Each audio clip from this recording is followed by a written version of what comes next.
Most people will tell you regular show peaked early, that the first couple of seasons, the ones with the raw escalation energy, the ones where Mordecai and Rigby couldn't set up folding chairs without accidentally summoning a destroyer of worlds, those were the real regular show. And everything after that was a slow decline into love triangles and cosmic lore that nobody asked for. I've heard this take 100 times. I've read it in comment sections. I've seen it in video essays. And I get it. I do. On the surface, it kind of looks that way. You've got this scrappy little 11-minute comedy in 2010 that's firing on all cylinders. And by 2017, you've got a full-blown space opera about the embodiment of pure good sacrificing himself by flying into a star. Those feel like two completely different shows. And the easy take, the comfortable take, is to say that the show lost its way somewhere in the middle. That it changed too much. That the weird got too weird. But here's what I think actually happened. And this is what tonight's really about. I think regular show didn't lose its way. I think it grew up. And I think the reason people struggle with that is because growing up is exactly the thing regular show was always about. And watching the show itself do the thing it was telling you about.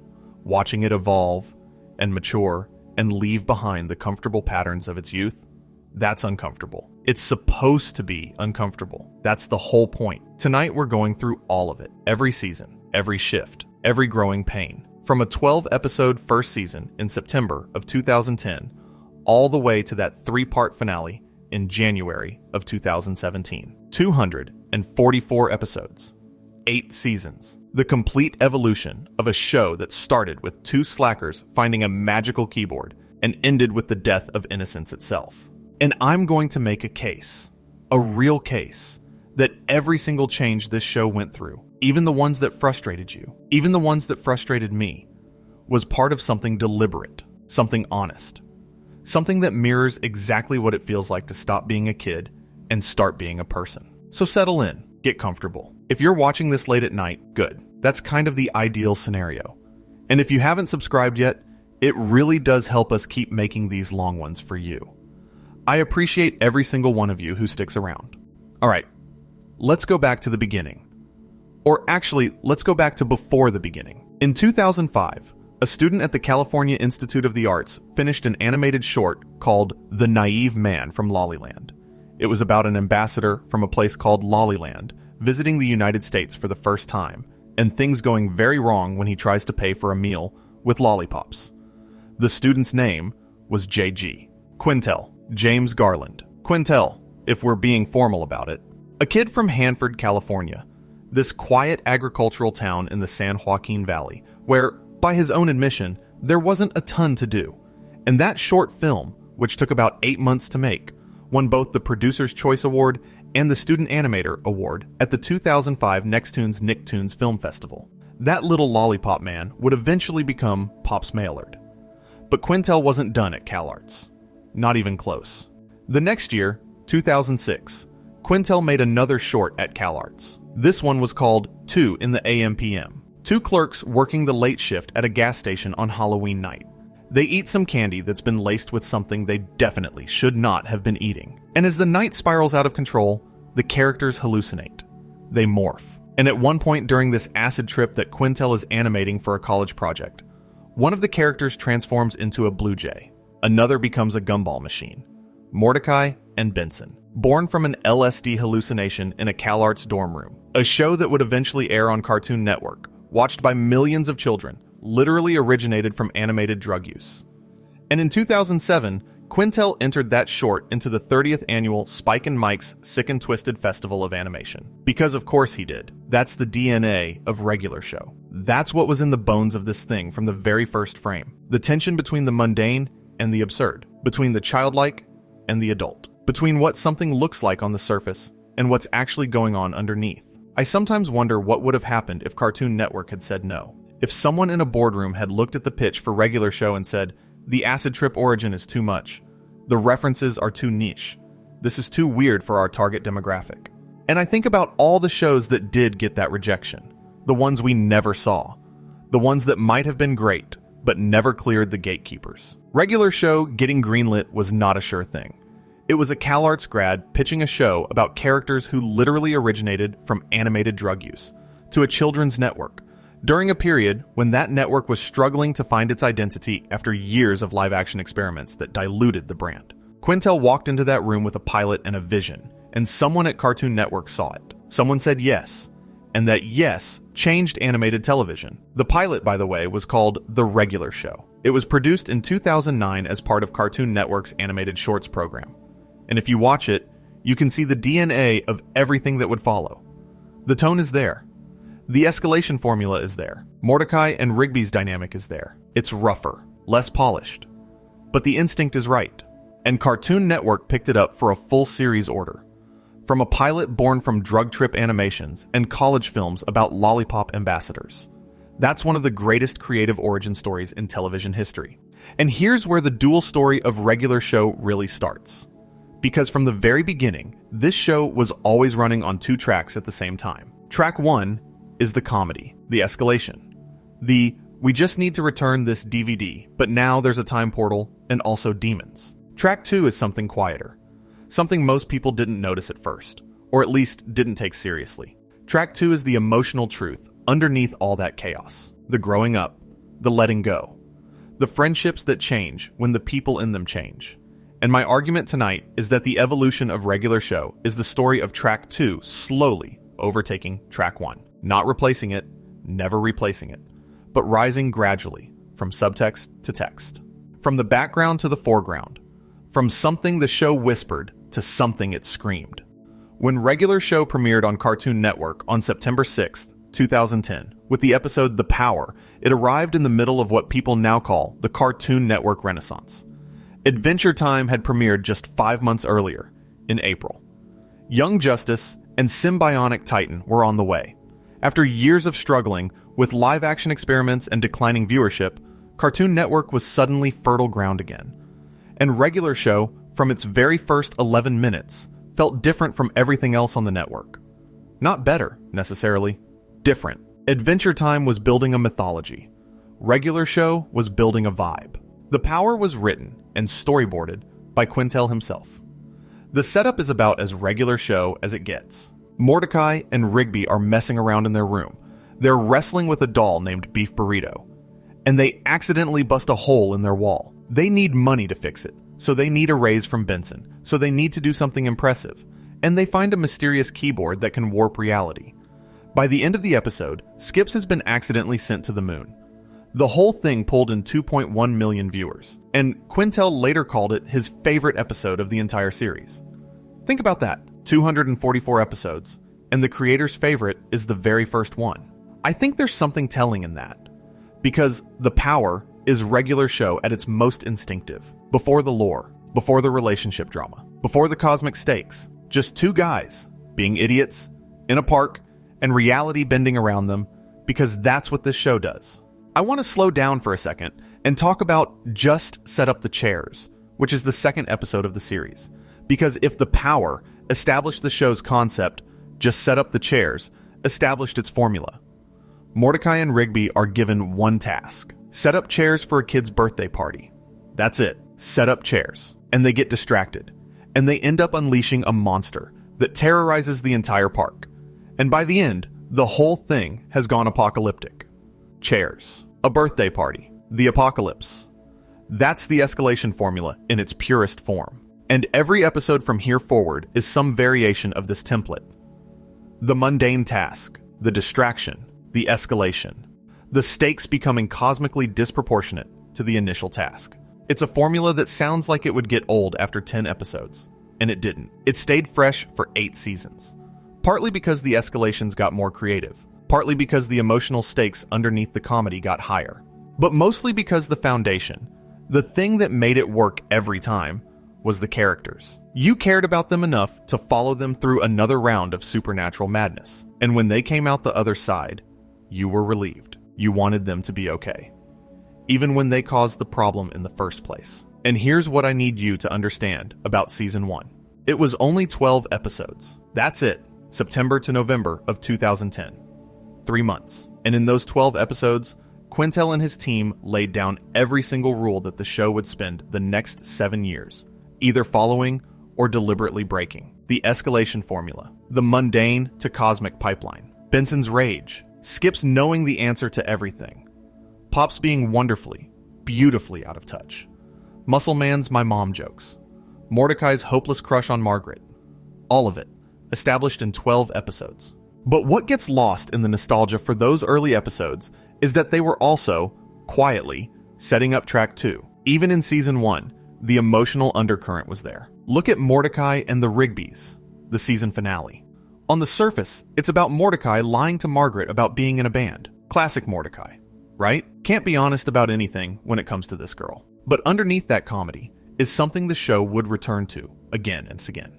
The gap between who you are and who you want someone else to think you are. Mordecai doesn't just want Margaret to like him. He wants to be the kind of person Margaret would like. And those are two very different things.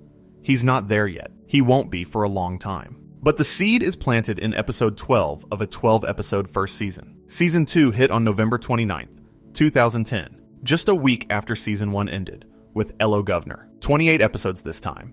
And this is where the show really found its rhythm. If season 1 was the blueprint, season 2 was the construction. The animation was still rough around the edges in places, but the writing sharpened into something almost mechanical in its precision. Every episode was a little comedy engine. Setup, escalation, climax, resolution, and the escalations got wilder, more confident. Quintel and his team realized they could push the absurdity further than they thought, and the audience would follow, because the emotional foundation was solid enough to support it. Hello Governor is a perfect example. Mordecai and Rigby watch a cheesy British horror movie about an evil taxi. Rigby gets scared, like genuinely terrified. And the rest of the episode is this fantastic mix of comedy and tension as Rigby starts seeing the ghostly cab everywhere, shrieking the title at every turn. It's hilarious. But it also works because Rigby's fear is real. The show doesn't mock him for being afraid. It takes the fear seriously, even as it takes the situation to absurd heights. That's the balance regular show nailed better than almost any show on television. And it's the balance that would eventually shift as the show matured. But season 2 is also where some of the show's most important character work began. More Smarter, episode 24, which aired on June 13th, 2011. This is the episode where we learn that Rigby never finished high school. He's a dropout. And I remember the first time I watched this, thinking it was just a throwaway gag. Mordecai makes fun of Rigby for not having a diploma. Rigby gets mad, drinks some sketchy intelligence elixir called Brain Max, and chaos ensues. Standard stuff. But 5 seasons later, Rigby would go back to high school. He'd actually get his diploma. He'd do it to impress Eileen, the girl he loved, and the graduation would be one of the most emotionally earned moments in the entire series. That's a 6-season callback. A character arc that starts in season 2, episode 24, and doesn't resolve until season 7, episode 36. That's not an accident. That's architecture. I've been thinking about this a lot, actually, while putting this together. How much of regular show's evolution was planned, and how much of it was discovered along the way? And honestly, I think the answer is both. I think Quintel had instincts about where these characters were going, but I also think the show surprised itself sometimes. That's what good long-form storytelling does. You start writing characters, and eventually the characters start telling you what they want. And what Rigby wanted, whether the writers knew it in 2011 or not, was to not be a loser anymore. Not to be smarter than everyone else. Just to be someone who finished what he started. And then there's the other side of season 2, the comedy side. The escalation track. A bunch of baby ducks, where Mordecai and Rigby find baby ducks in the park fountain, try to find them a home, and by the end of the episode, the baby ducks have merged into a giant humanoid figure with a duck head, and literally split a villain in half, creating a mushroom cloud. And the thing is, nobody blinked. That's just what regular show did. You start with ducks in a fountain, and you end with a kaiju battle. That's the deal. You're either on board or you're not. And by season 2, millions of people were on board. Season 2 is also where Rigby and Eileen first cross paths, though you'd be forgiven for not remembering it as significant at the time. Eileen, this quiet, bespectacled girl who works at the coffee shop with Margaret, developed feelings for Rigby pretty early on. Do Me a Solid, Season 2, Episode 18, May 2nd, 2011, is actually a really important episode for understanding the early Rigby-Eileen dynamic. Eileen asks Rigby to go on a double date with Margaret and Mordecai. Rigby doesn't want to go. He's not interested in Eileen. He doesn't even really see her as a person worth his time, which is brutal but honest. So Mordecai asks Rigby to do him a solid, and Rigby agrees, but only if Mordecai owes him 10 solids in return. And then Rigby proceeds to use those solids to sabotage the date. He makes Mordecai sit with Eileen while he sits with Margaret. He forces Mordecai to scream during Margaret's golf swing. He tricks Mordecai into eating a spicy burrito so hot that he accidentally spits food in Margaret's face. On one level, this is just Rigby being petty, but on another level, it tells you everything about where these characters are at this point. Rigby doesn't know how to be vulnerable. He doesn't know how to accept someone's interest without turning it into a power game. And Mordecai is so desperate for Margaret's attention that he'll agree to literally anything, including public humiliation, just for a chance to sit near her. Both of them are performing. Neither of them is honest. And Eileen, the one person in the equation who's actually being straightforward about her feelings, gets treated as the least important person in the room. That's going to change.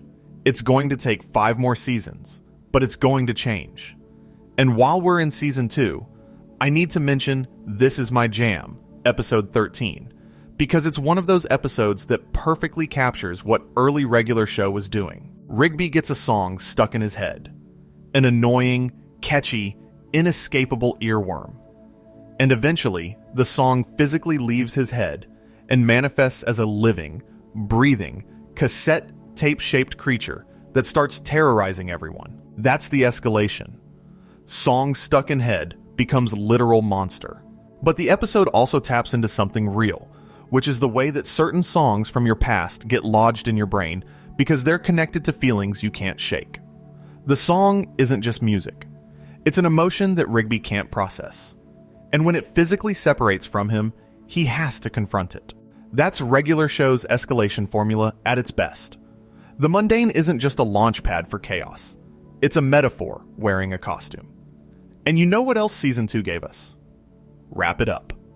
Now, this was actually Season 3, Episode 9, which aired November 21st, 2011. But I want to talk about it in the context of the show's early creative ambitions.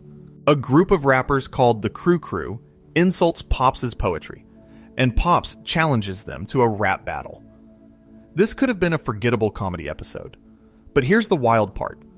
The Crew was voiced by Childish Gambino, Tyler the Creator, and MC Lyte, Donald Glover and Tyler the Creator, on a Cartoon Network show in 2011, before Atlanta, before Igor, when both of them were still primarily known in comedy and music circles, not as the cultural forces they'd become. Quintel was tapping into something. He was pulling from the same creative well that these artists were drawing from, this intersection of absurdist humor and genuine artistry. And the fact that Pops wins the battle using poetry, not rap, is so perfectly regular show. The naive, out-of-touch character beats the cool kids by being sincerely, unapologetically himself. That's the show's whole value system in 11 minutes. Here's the thing about where regular show was at the end of its first 2 seasons. It was a hit. A genuine hit. Cartoon Network had something special, and they knew it. The show was pulling strong ratings. It was being talked about online. People were making fan art, fan theories, compilations. And the vibe of those early seasons, that raw, unpolished, anything can happen energy, that became the thing people associated with regular show. That was the brand. 2 slackers at a park, wild escalations, synth music, 80s references.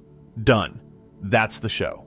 But track 2 was already complicating things, in ways most people wouldn't recognize until later. I want to pause on something about the voice performances in these early seasons, because I think the way the cast grew into their roles is its own kind of evolution. Quintel voiced Mordecai with this laconic, slightly nasal tone, not a cartoon voice, a real voice, a guy you know voice. And that was deliberate. Quintel didn't want Mordecai to sound like a character. He wanted him to sound like your friend. And Salyers did the same thing with Rigby, pitching his voice higher and faster, but keeping it grounded. These weren't voice actors doing bits. These were people channeling recognizable human behavior through animal bodies. And then there's Sam Marin. I keep coming back to Sam Marin because what he does on this show is actually kind of insane. 3 characters, Benson, Pops, and Muscle Man. And the range between those 3 voices is enormous. Benson is clipped and tense, always one frustration away from popping a gumball. Pops is breathy and delicate, like a man made of glass. Muscle Man is loud and coarse and takes up all the air in the room. Marin created 3 fully distinct human beings, and he did it because he and Quintel had been roommates at CalArts, had been through the dorm room film festivals and the all-night drawing sessions, and knew each other's rhythms. That friendship is baked into the performances. There's a looseness to the voice work in regular show that you don't get in shows where the actors are strangers. These people genuinely liked each other, and you can hear it in the way the characters talk to each other, even when they're fighting, and the foul language thing. This is worth mentioning because it tracks the show's evolution in a very literal way. Season 1 had noticeably more crude language, mild stuff by adult standards, but pushing the boundary for Cartoon Network. Characters said things that got bleeped. There were implications that didn't quite land as kid-friendly. By Season 3, the overt language had been cleaned up. Cartoon Network tightened the reins, and the show adapted. It learned to be edgy without profanity. It learned to suggest darkness without stating it. And honestly, I think the restriction made the show better. Constraints breed creativity. When you can't have characters curse, you have to find other ways to express frustration and anger and fear. And regular show found those ways. Benson's rage became more physical, more visual, more animated. The show developed a whole vocabulary of implied maturity that was more effective than any explicit content could have been. And while we're talking about the early days, I need to mention the show's relationship with its audience. Regular show premiered in the same programming block as Adventure Time, same network, same era, same audience, and the two shows were constantly compared, which was both fair and unfair. Fair because they premiered 5 months apart and shared a creative ecosystem. Unfair because they were doing fundamentally different things. Adventure Time built a world. It created a mythology. It asked its audience to invest in an expanding, increasingly complex universe. Regular show built a feeling. It wasn't interested in world building. It was interested in vibes. The park was always the same. The world was always the same. What changed was the people in it. Adventure Time evolved by expanding outward. Regular show evolved by drilling inward. Both approaches are valid. Both produced some of the best animated television of the decade. And the fact that they existed side by side on the same network at the same time is one of those accidents of history that benefited everyone involved. I also think the competition with Adventure Time pushed regular show to be better. When your lead-in show is Pendleton Ward's surreal epic about a boy and his dog in a post-apocalyptic Candy Kingdom, you can't coast. You have to bring something different and something great to justify the audience's attention. And regular show did. It brought relatability. While Adventure Time was exploring the ruins of an ancient civilization, regular show was exploring the ruins of a 23-year-old's ambitions. Both are valid territories for storytelling. Both resonate. But regular show's resonance was closer to home. Literally. It was about your apartment, your dead-end job, your friends who you love and who drive you crazy, your inability to do the simple things that everyone else seems to manage without supernatural assistance. Season 3 premiered on September 19th, 2011, with Stick Hockey, 39 episodes, the biggest season so far. And this is where things started getting interesting in ways the show hadn't attempted before. Season 3 is where regular show went from being a great comedy to being a show that could break your heart when you weren't expecting it. And it did it through the most unlikely character on the roster, Muscle Man. Let me talk about Muscle Man for a second, because I think his arc is one of the most underrated things in all of animated television. When we first meet Muscle Man, he's insufferable. I mean genuinely grating. He's the guy at the park who won't stop telling my mom jokes, who bullies Mordecai and Rigby, who exists primarily to be an obstacle and an annoyance. Through the first 2 seasons, his relationship with the main characters is adversarial at best. And honestly, a lot of people just wrote him off. I did. He was the character you tolerated because the rest of the show was so good. And then Season 3, Episode 30, Trucker Hall of Fame, aired the day after Father's Day in 2012. And everything changed. Muscle Man's father dies. That's the setup. Muscle Man's dad, Muscle Dad, dies. And the gang has to help Muscle Man get to the Trucker Hall of Fame to spread his father's ashes. And here's where it gets you. Because the whole episode, Muscle Man has been talking about his dad like he was this legendary trucker, a road warrior, a king of the highway. And then they get to the Hall of Fame, and the truckers there reveal the truth. Muscle Dad wasn't a trucker. He was a forklift driver. He'd been lying to his son for years. He told Muscle Man he was a trucker so his kid would be proud of him. And I need you to sit with that for a second, because that's not a joke. That's not an escalation. That's a father who was so afraid of being ordinary in his son's eyes that he invented a whole identity. And his dying wish was that his son would still be proud of him.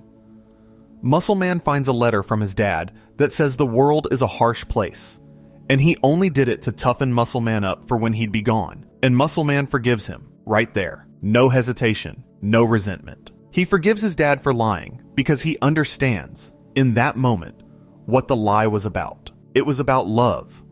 A clumsy, imperfect, profoundly human kind of love. And after that episode, Muscle Man changes. Not overnight, not in some dramatic heel turn, but gradually, over the course of the next several seasons, he goes from being the show's most annoying character to one of its most emotionally complex. His relationship with Starla deepens. His rivalry with Mordecai and Rigby becomes genuine friendship. The "my mom" jokes don't go away, but they start feeling different. Less like a character tick, and more like a guy who uses humor to keep people at arm's length because vulnerability terrifies him. That's real. That's honest human behavior.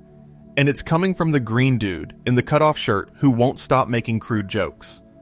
And while we're in season 3, I want to highlight something about how the show handled Mordecai and Rigby's workplace dynamic, because it evolved in ways that mirror real employment. In season 1, they're the worst employees in history. They literally cannot complete a single task without cosmic intervention. Benson threatens to fire them every episode. It's a running gag. But by season 3, there are moments where Mordecai and Rigby actually try. Not consistently, not reliably, but occasionally, genuinely, they attempt to do their jobs well. And when they do, Benson notices. He doesn't say anything. He doesn't throw them a parade. But there's a flicker of something in those moments. Surprise, grudging respect, the faintest whisper of hope that maybe these two are going to be okay. That's such a real workplace evolution. You start a job as the person everyone tolerates. You're the new hire, the screw-up, the one people talk about behind your back. And then, slowly, imperceptibly, you start to earn your place. Not through grand gestures, through small consistencies. Showing up on time, completing a task without being asked twice, remembering someone's birthday. Regular Show tracked this evolution across 8 seasons, and by the end, when Benson trusts Mordecai and Rigby in space, it feels earned. Not because of any single episode, because of all the episodes. All the tiny moments of incremental, imperfect growth. The show also started doing something clever with its specials in season 3. The double-length episodes became events. Stick hockey at the season premiere. Trucker Hall of Fame. Eggcellent. These longer episodes gave the show room to breathe.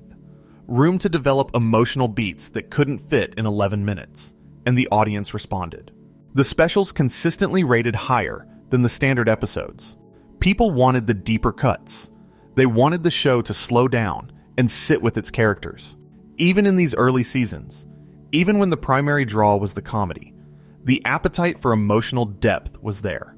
Season 3 also gave us Eggcellent, which I have to talk about because it's the episode that won Regular Show its Primetime Emmy Award, Outstanding Short Format Animated Program, 2012. And the thing about Eggcellent is that it's not the flashiest episode. It's not the one with the wildest escalation or the deepest lore.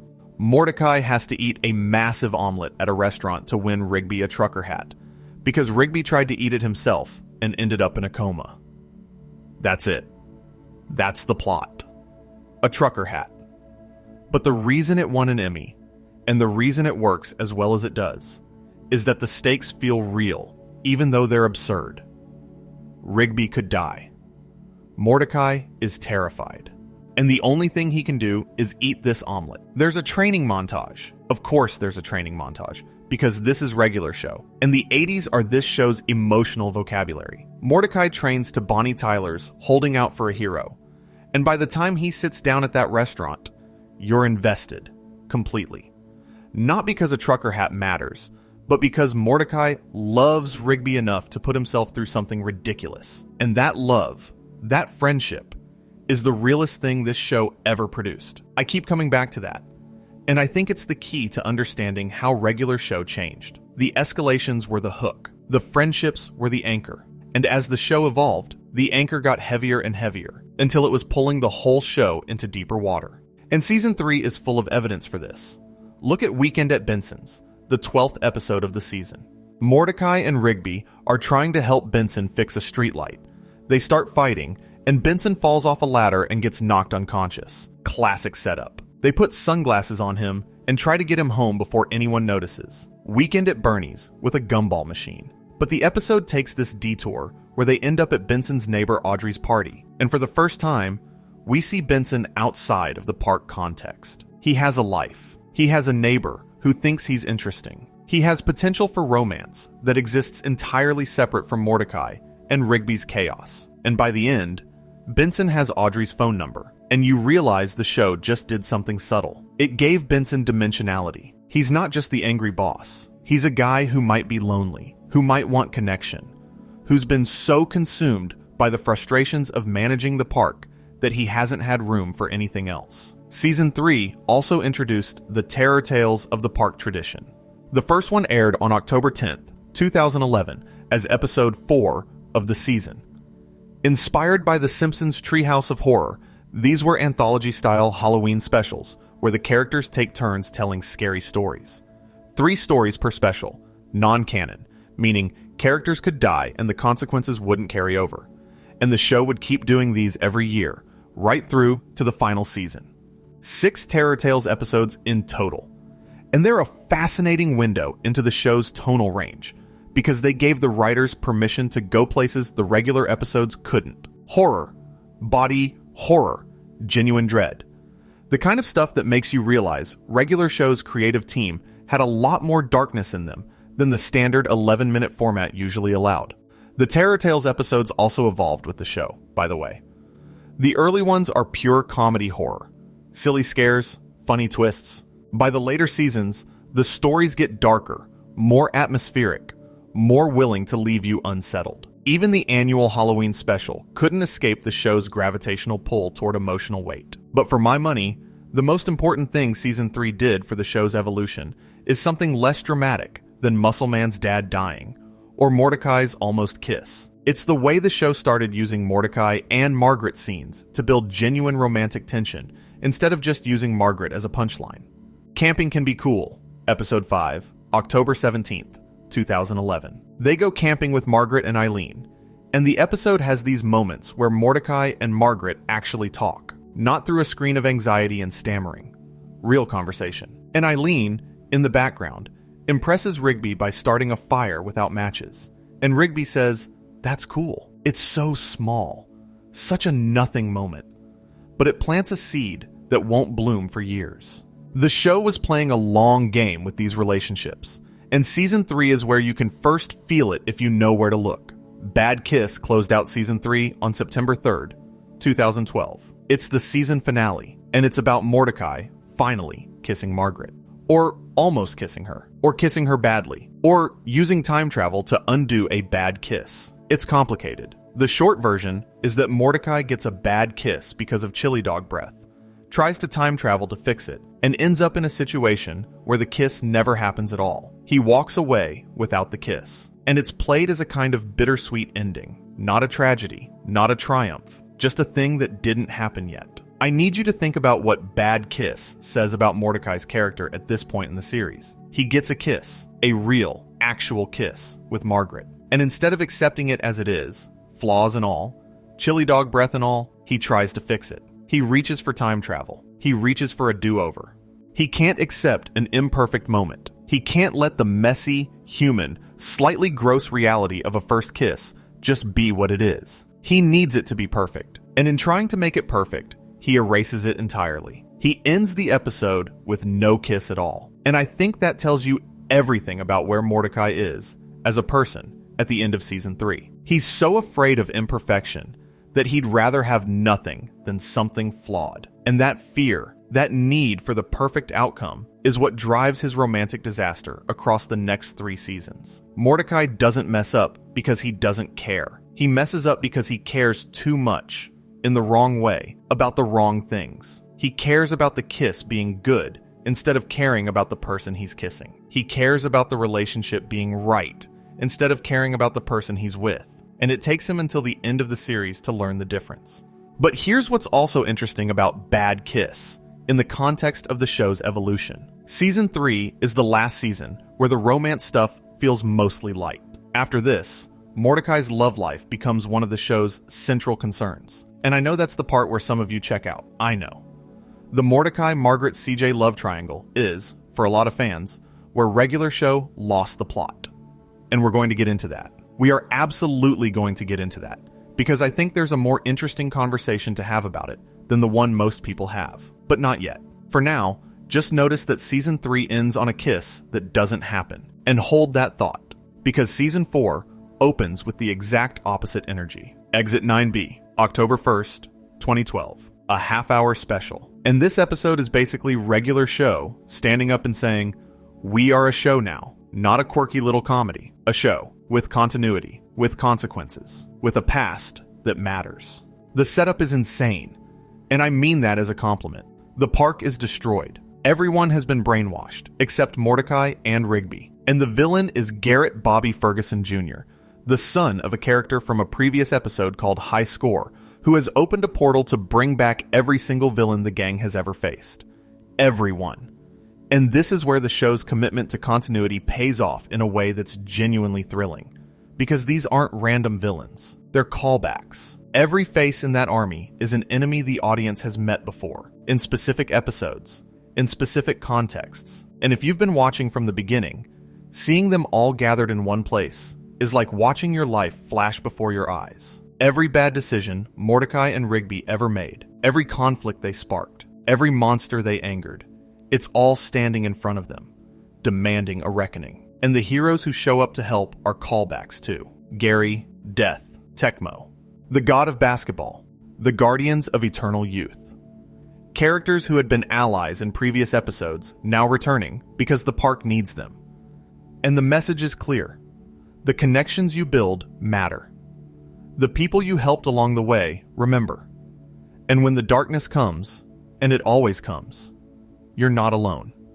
You're never alone. Not if you've been decent to people. Not if you've earned the right to ask for help.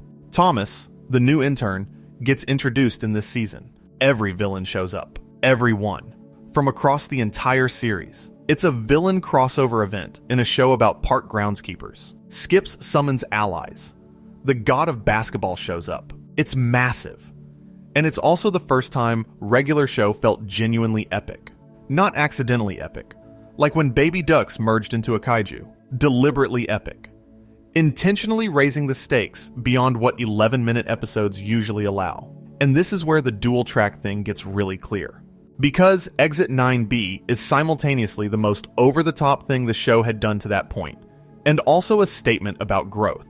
The past comes back, literally. All your old enemies, all your old mistakes, they don't stay buried. You have to face them. And you can only face them if you've grown enough to handle what's coming. Season 4 is regular show becoming self-aware about its own patterns, starting to ask what happens when a show about not growing up has to grow up. Season 4 ran for 37 episodes, including 3 double-length specials, and it's where both tracks start running faster. On the comedy side, the escalations are more ambitious. The specials are longer. The animation is noticeably more polished. But on the emotional side, things are getting complicated. Mordecai's feelings for Margaret are no longer a background gag. They're front and center, and the show is taking them seriously. And there's an episode in Season 4 I want to highlight because I think it tracks something important about how the show was maturing. Picking Up Margaret, Episode 22, which aired April 15th, 2013. Mordecai offers to drive Margaret to the airport. That's the premise. Just a car ride. But the drive goes sideways when they run into a technophobic street gang, because regular show. And at the end, at the airport, Margaret kisses Mordecai. For real this time. Not the bad breath chili dog time travel version from Bad Kiss. A real passionate kiss right before she gets on the plane. And We Are the Champions plays as Mordecai dances in the airport terminal afterward. And I mean, okay, that's a triumphant moment. But it's also a complicated one, if you think about it. Because Margaret is leaving. She just kissed him, and now she's gone. The victory and the loss happen in the same breath. Mordecai gets the thing he's wanted since episode 1, and he gets it at the exact moment it becomes impossible to keep. That's cruel, but it's also life. And regular show, by season 4, is not interested in giving its characters clean victories anymore. There's also TGI Tuesday, season 4, episode 10, January 7th, 2013. Margaret is transferring colleges, so the gang throws a going-away party in the park's abandoned ballroom, which turns out to be haunted by the ghosts of the last party's hosts, who challenge them to a dance-off. Regular show. But there's this moment where a ghost named Cool Shade puts on a love song, gives Mordecai the thumbs up, and Mordecai and Margaret slow dance. Margaret rests her head on Mordecai's chest, and you think about the fact that this is her going-away party, and they're dancing to a love song in a haunted ballroom, and the ghost is playing matchmaker, and it's tender and silly and doomed all at the same time. The show could do that. It could hold comedy and melancholy in the same frame without either one canceling the other out. That's a hard trick. And by season 4, regular show was pulling it off almost casually. Stake Me Amadeus, August 12th, 2013, the season 4 finale. And this is one of those episodes that lands like a gut punch. Mordecai plans this elaborate dinner at a fancy restaurant to finally, officially, ask Margaret to be his girlfriend. He's been building toward this for 4 seasons. 4 seasons of awkward conversations and near misses and pining from across the coffee shop. And he does it. In the middle of a restaurant that's being shot up because of a counterfeit money scheme, because of course it is, Mordecai looks at Margaret and says the words, "Will you be my girlfriend?" And she says no. Not because she doesn't care about him. She says no because she got into her dream college, Milton University. She's leaving. And the look on Mordecai's face when she tells him, I mean, this is an animated Blue Jay, and it still hits like a freight train. Margaret runs out of the restaurant crying. Mordecai stands there, and the season ends. Here's the thing about Stake Me Amadeus that I think people miss when they talk about the show's evolution. This isn't just a sad episode. This is the show telling you, explicitly, that the things you want don't always align with the things that happen. Mordecai did everything right. He was brave enough to ask. He put himself out there, and it didn't matter. Because Margaret has her own life, her own dreams, her own trajectory. She's not a prize to be won. She's a person making choices. And Mordecai's feelings, no matter how real they are, don't get to override that. That's an incredibly mature thing for a Cartoon Network show to say. Think about the shows that were on air at the same time. Most animated romances resolve with the hero getting the girl. The persistence is rewarded. The chase ends in capture. Regular show said, no. Sometimes the chase ends in the other person running toward their own future, and you standing in a restaurant that's been shot up, holding a rose that nobody wants anymore. That's the reality. And the show chose the reality over the fantasy, which is the single most grown-up thing an animated romance has ever done. And I want to put Stake Me Amadeus in the context of Mordecai's whole arc, because I think it's the pivot point. Before this episode, Mordecai's romantic anxiety is charming. He's the relatable guy who can't talk to his crush. We've all been there. After this episode, Mordecai's romantic anxiety becomes something darker. It becomes a pattern, a character flaw that he can't grow past. He spends the next 2 seasons repeating the same mistakes with different women, and the show is honest enough to show that pattern for what it is. Not a comedy trope, but a genuine failure of emotional maturity. Mordecai, in seasons 5 and 6, is a case study in what happens when you don't learn from heartbreak.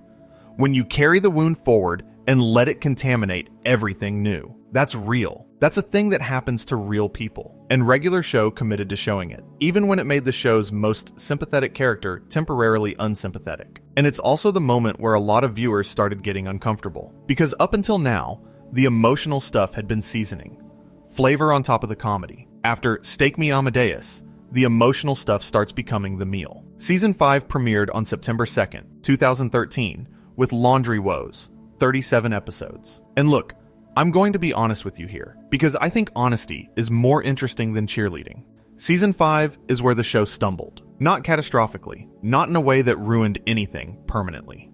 But there's a visible wobble in Season 5 that wasn't there before, and I think it's worth understanding why. The wobble has a name, and the name is the love triangle. After Margaret leaves for college, Mordecai eventually meets CJ, Cloudy J. She first appeared back in Season 3, in an episode called Yes Dude, Yes.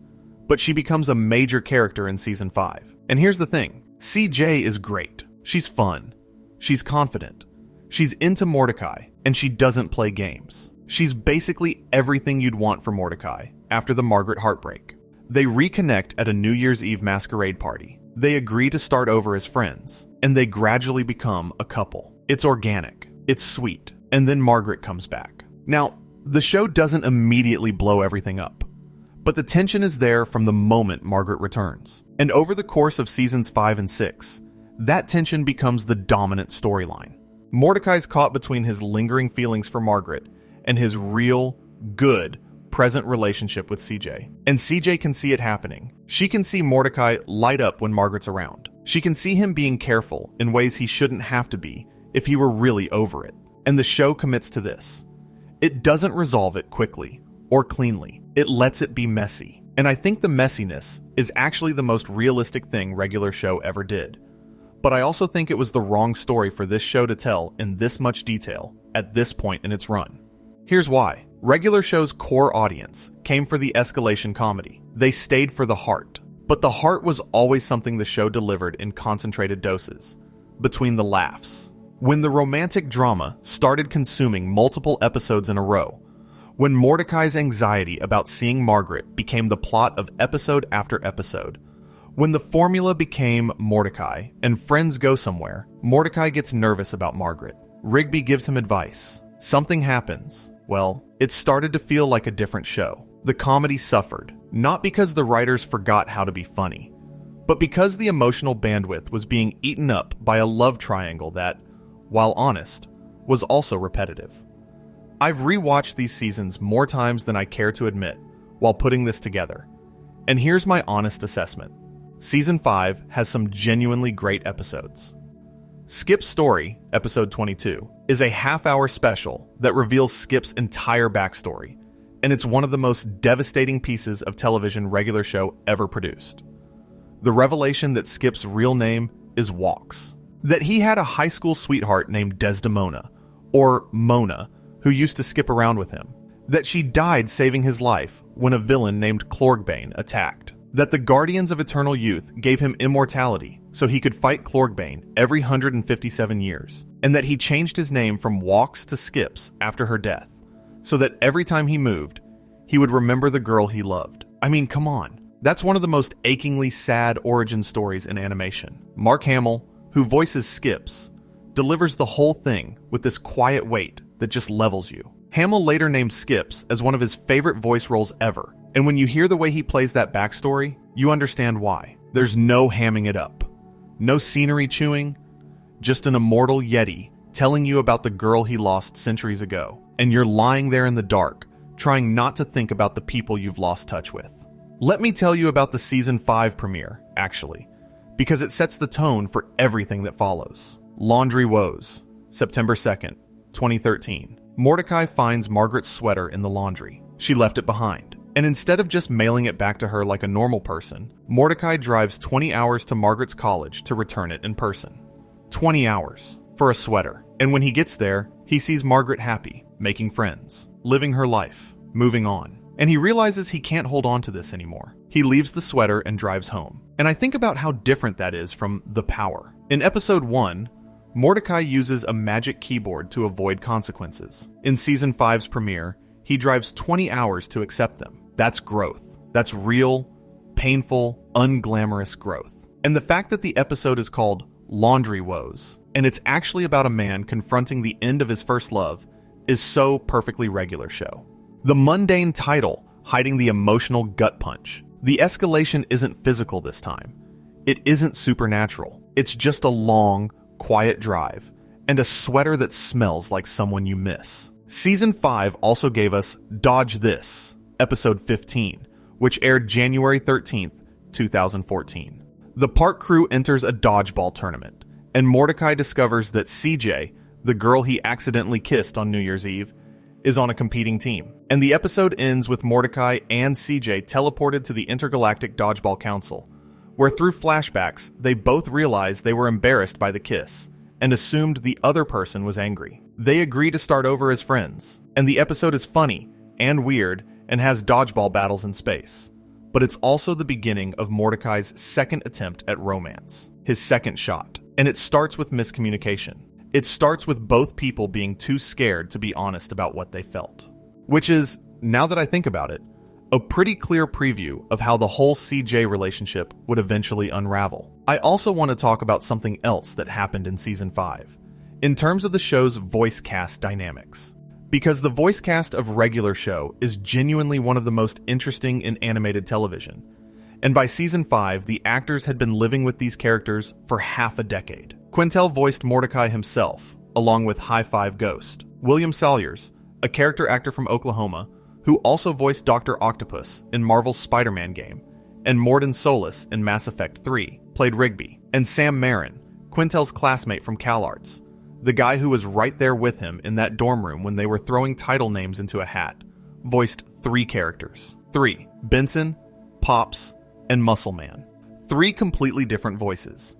3 completely different emotional registers, all from the same person. Marin could scream Benson's threats, deliver Pop's jolly good show with childlike sincerity, and then switch to Muscle Man's crude bravado within the same recording session. And Mark Hamill. Mark Hamill as Skips, the man who played Luke Skywalker and the Joker, quietly voicing an immortal Yeti on a Cartoon Network show, bringing this low, gravelly weight to a character who spends most of his screen time fixing other people's messes. Quintel once said about Hamill that when he walks into the studio, he sounds like Luke Skywalker, but then he turns on the Skip's voice, and it's something completely different. And the thing about Skip's voice, the thing Hamill does with it, is that it always sounds tired, not bored, tired. The fatigue of someone who has been alive for centuries and has seen every possible version of every possible problem. Hamill plays Skips like a man who has already grieved everything and is now just putting one foot in front of the other. Or one skip, I guess.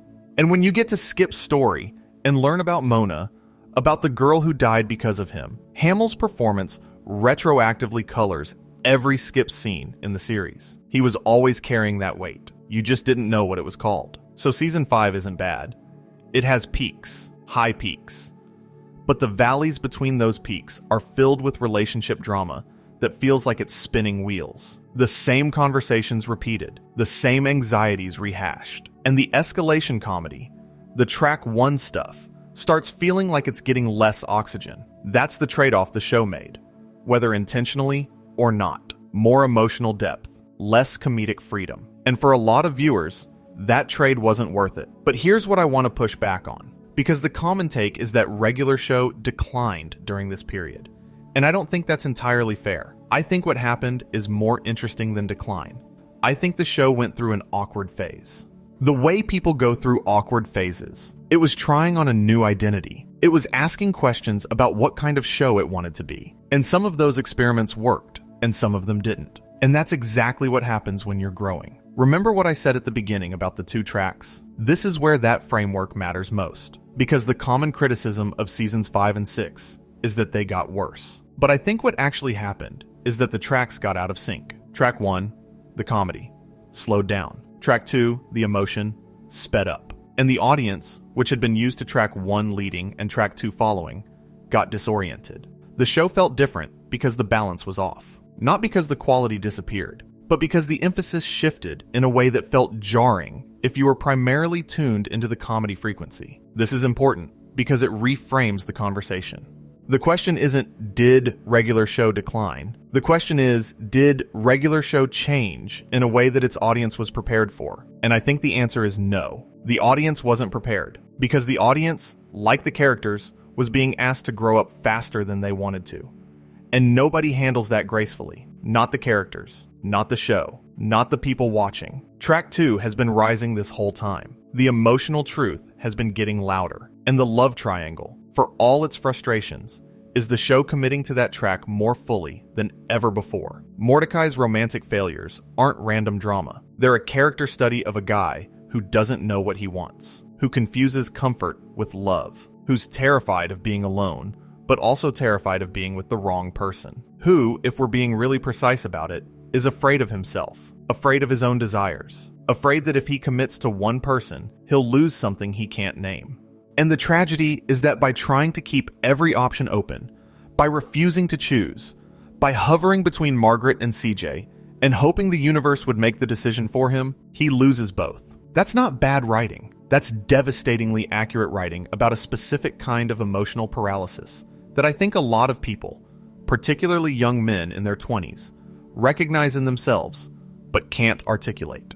Regular Show articulated it through a Blue Jay who couldn't commit to a relationship, and somehow that was more honest than most live-action dramas about the same subject. Here's another thing the love triangle era got right, even if it didn't feel good to watch. It showed that CJ's anger was justified. In a lesser show, CJ would have been the obstacle, the jealous girlfriend standing in the way of the destined Mordecai-Margaret romance. Regular Show doesn't do that. CJ's jealousy isn't irrational, it's perceptive. She can see what Mordecai can't see, or won't see, which is that he's not over Margaret. And every time she brings it up and Mordecai dismisses her concerns, the show is siding with CJ. It's saying, she's right. She's seeing something real, and Mordecai's refusal to acknowledge it is the problem, not her sensitivity. That's such an important thing for a show to say, especially a show with a predominantly young male audience. Your girlfriend's insecurity isn't always crazy. Sometimes it's accurate. Sometimes the thing she's pointing at is the thing you're too afraid to look at. That's honest writing in a framework that maybe wasn't equipped to handle it at the pace it was moving. Season 6 premiered on October 9th, 2014, with Maxin and Relaxin, 28 episodes. And honestly, this is where the love triangle really starts to grate. I'm not going to sugarcoat it. The Mordecai and CJ relationship, which started with so much promise, begins eating itself alive. CJ gets more and more insecure because she keeps seeing Mordecai being weird around Margaret. And Mordecai, instead of being honest with either of them, does the thing that Mordecai always does. He freezes. He avoids. He makes it worse. The real Thomas, though. Let me tell you about the real Thomas, because it's a Season 6 highlight that proves the show could still absolutely blindside you when it wasn't drowning in relationship drama. Thomas, the park intern who'd been hanging around since Season 4's Exit 9B. This quiet, unremarkable background character who nobody, and I mean nobody, was paying attention to. The kind of character you'd forget about between episodes. And then this episode reveals that Thomas is actually a Russian spy named Nikolai, sent to infiltrate an American park. And when his Russian handlers decide to steal the entire park using rockets, because Regular Show, Thomas has to choose between his mission and the people he's come to care about.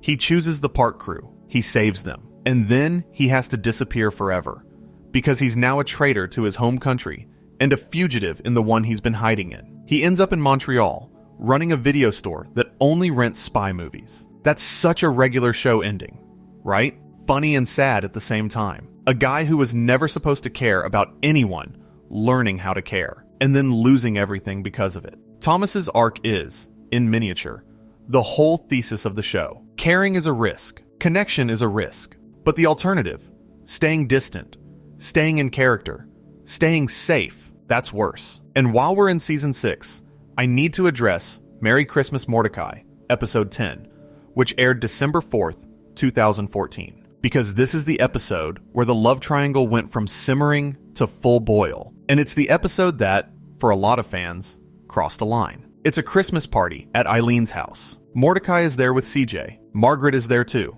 And Mordecai has been handling this relatively well, all things considered. Margaret even tells him directly that she never expected him to wait for her. She says he deserves to be happy. They hug. It's a moment of genuine closure. The kind of mature, honest conversation that both characters needed. And then they kiss. In front of CJ. At a Christmas party. At Eileen's house. And CJ runs out in tears. Now look, I understand why the writers did this. Narratively, it's a bomb. It blows everything wide open. But emotionally, it's the moment where a lot of the audience lost patience with Mordecai, because he'd been given closure. Margaret handed it to him on a silver platter, and he still couldn't let go. He still let the past reach out and sabotage his present. And the worst part is that you can see exactly why. Mordecai doesn't kiss Margaret because he's decided he wants her back. He kisses her because muscle memory is stronger than logic. Because when you love someone for 4 years, and they're standing that close to you, and the music is right and it's Christmas, the body doesn't wait for the brain to catch up. That's what the show is saying with this scene. Love isn't rational. Desire isn't rational. And Mordecai's biggest flaw isn't that he's a bad person. It's that he feels too much and processes too slowly. And then, the stinger. Eileen reveals that Margaret is moving in as her new roommate. So CJ's boyfriend just kissed his ex at a party hosted by CJ's friend. And now the ex is going to be living across the hall. Merry Christmas, Mordecai. The show really twisted the knife on that one. I bring this up because Merry Christmas, Mordecai is one of the clearest examples of regular show's evolution in action. In Season 1, Mordecai's crush on Margaret was cute. In Season 2, it was endearing. In Season 3, it was sympathetic. In Season 4, it was heartbreaking. And by Season 6, it was toxic. The same emotional impulse, followed to its logical conclusion across 5 years of television, turned from something sweet into something destructive. And the show didn't flinch from showing that transformation. It didn't protect Mordecai from the consequences of his own emotional immaturity. It let him be the bad guy for a while. Because sometimes the person you've been rooting for becomes the person who hurts people. That's not a betrayal of the character. That's what happens when characters feel like real people. I should mention the Brilliant Century Duck Crisis special while we're talking about Season 6 highlights. This aired as a double-length episode, and it's the conclusion of a storyline that started all the way back in Season 2 with a bunch of baby ducks. Those baby ducks that merged into a giant to fight a villain, they're back. And now there's a toy company called Playco that wants to make action figures based on Mordecai and Rigby's mecha duck transformation. The geese from earlier episodes are involved. There are lawyers. And the whole thing escalates into a giant robot battle on the moon that's basically an anime parody, complete with a Neon Genesis Evangelion-style intro. I know that sounds insane, and it is insane. But it's also the kind of insanity that only regular show could pull off, because by Season 6, the show had built such a rich ecosystem of recurring characters and established storylines that even its most absurd comedy episodes felt like they had weight. A mecha duck fight on the moon carries emotional stakes because we've known these baby ducks since Season 2. We've watched them grow. We've watched their relationship with Mordecai and Rigby evolve. The comedy escalation and the character investment aren't separate things anymore. They're the same thing. And that's the evolution in a single episode. The Season 6 finale, Dumped at the Altar, aired on June 25th, 2015, and it's a crossroads moment for the show. It's Muscle Man and Starla's wedding, and the wedding itself is great. After seasons of development, Muscle Man has gone from the show's biggest annoyance to a guy who genuinely loves someone and is ready to commit to that love. His growth is one of the most quietly successful arcs in the whole series. He and Starla get married, and it's sweet, and it works. But the B-plot of the episode is Mordecai's relationship detonating, because of course it is. At the wedding, Mordecai basically has a public meltdown about his feelings. He can't stop himself from making it about him. Margaret is there, CJ is there, and Mordecai, in front of everyone, fumbles it so badly that CJ gives back the charm bracelet he gave her and runs off crying. And Muscle Man, in one of the greatest moments of the entire series, calls Mordecai out. At his own wedding, Muscle Man looks at Mordecai and tells him to get it together. It's the kind of confrontation that only works because Muscle Man has earned it. He's the guy who used to be a mess and isn't anymore, telling the guy who used to have it together and doesn't anymore that he needs to do better. Also, buried in the chaos of that episode, a small detail that the show barely draws attention to. Rigby and Eileen have been dating for months. They just didn't make a big deal about it. No dramatic confession. No escalation. They just became a couple, quietly, because that's how it actually happens sometimes. The healthiest relationship on the show was the one that required the least drama. And I think the writers knew exactly what they were saying with that contrast. After season 6, regular show was at a crossroads. The love triangle had worn out its welcome. The comedy had taken a back seat. Viewers were frustrated, and the show had to make a choice. Keep pushing down the same path, or change direction. I think this is actually the most critical moment in the show's entire run. Not the finale. Not the space launch. Not the Pops reveal. This. The gap between season 6 and 7. Because this is where the show had to decide what it was going to be for the rest of its life. And the decisions made in this gap. The decision to let the love triangle go. The decision to refocus on Rigby's arc. The decision to give Mordecai space to breathe without a romantic subplot driving his every move. These decisions saved the show. They're the reason season 7 is as good as it is. They're the reason the finale works. If the show had continued down the season 5 to 6 path, if it had kept the love triangle churning, if it had kept Mordecai in the same emotional holding pattern, the ending wouldn't have meant anything.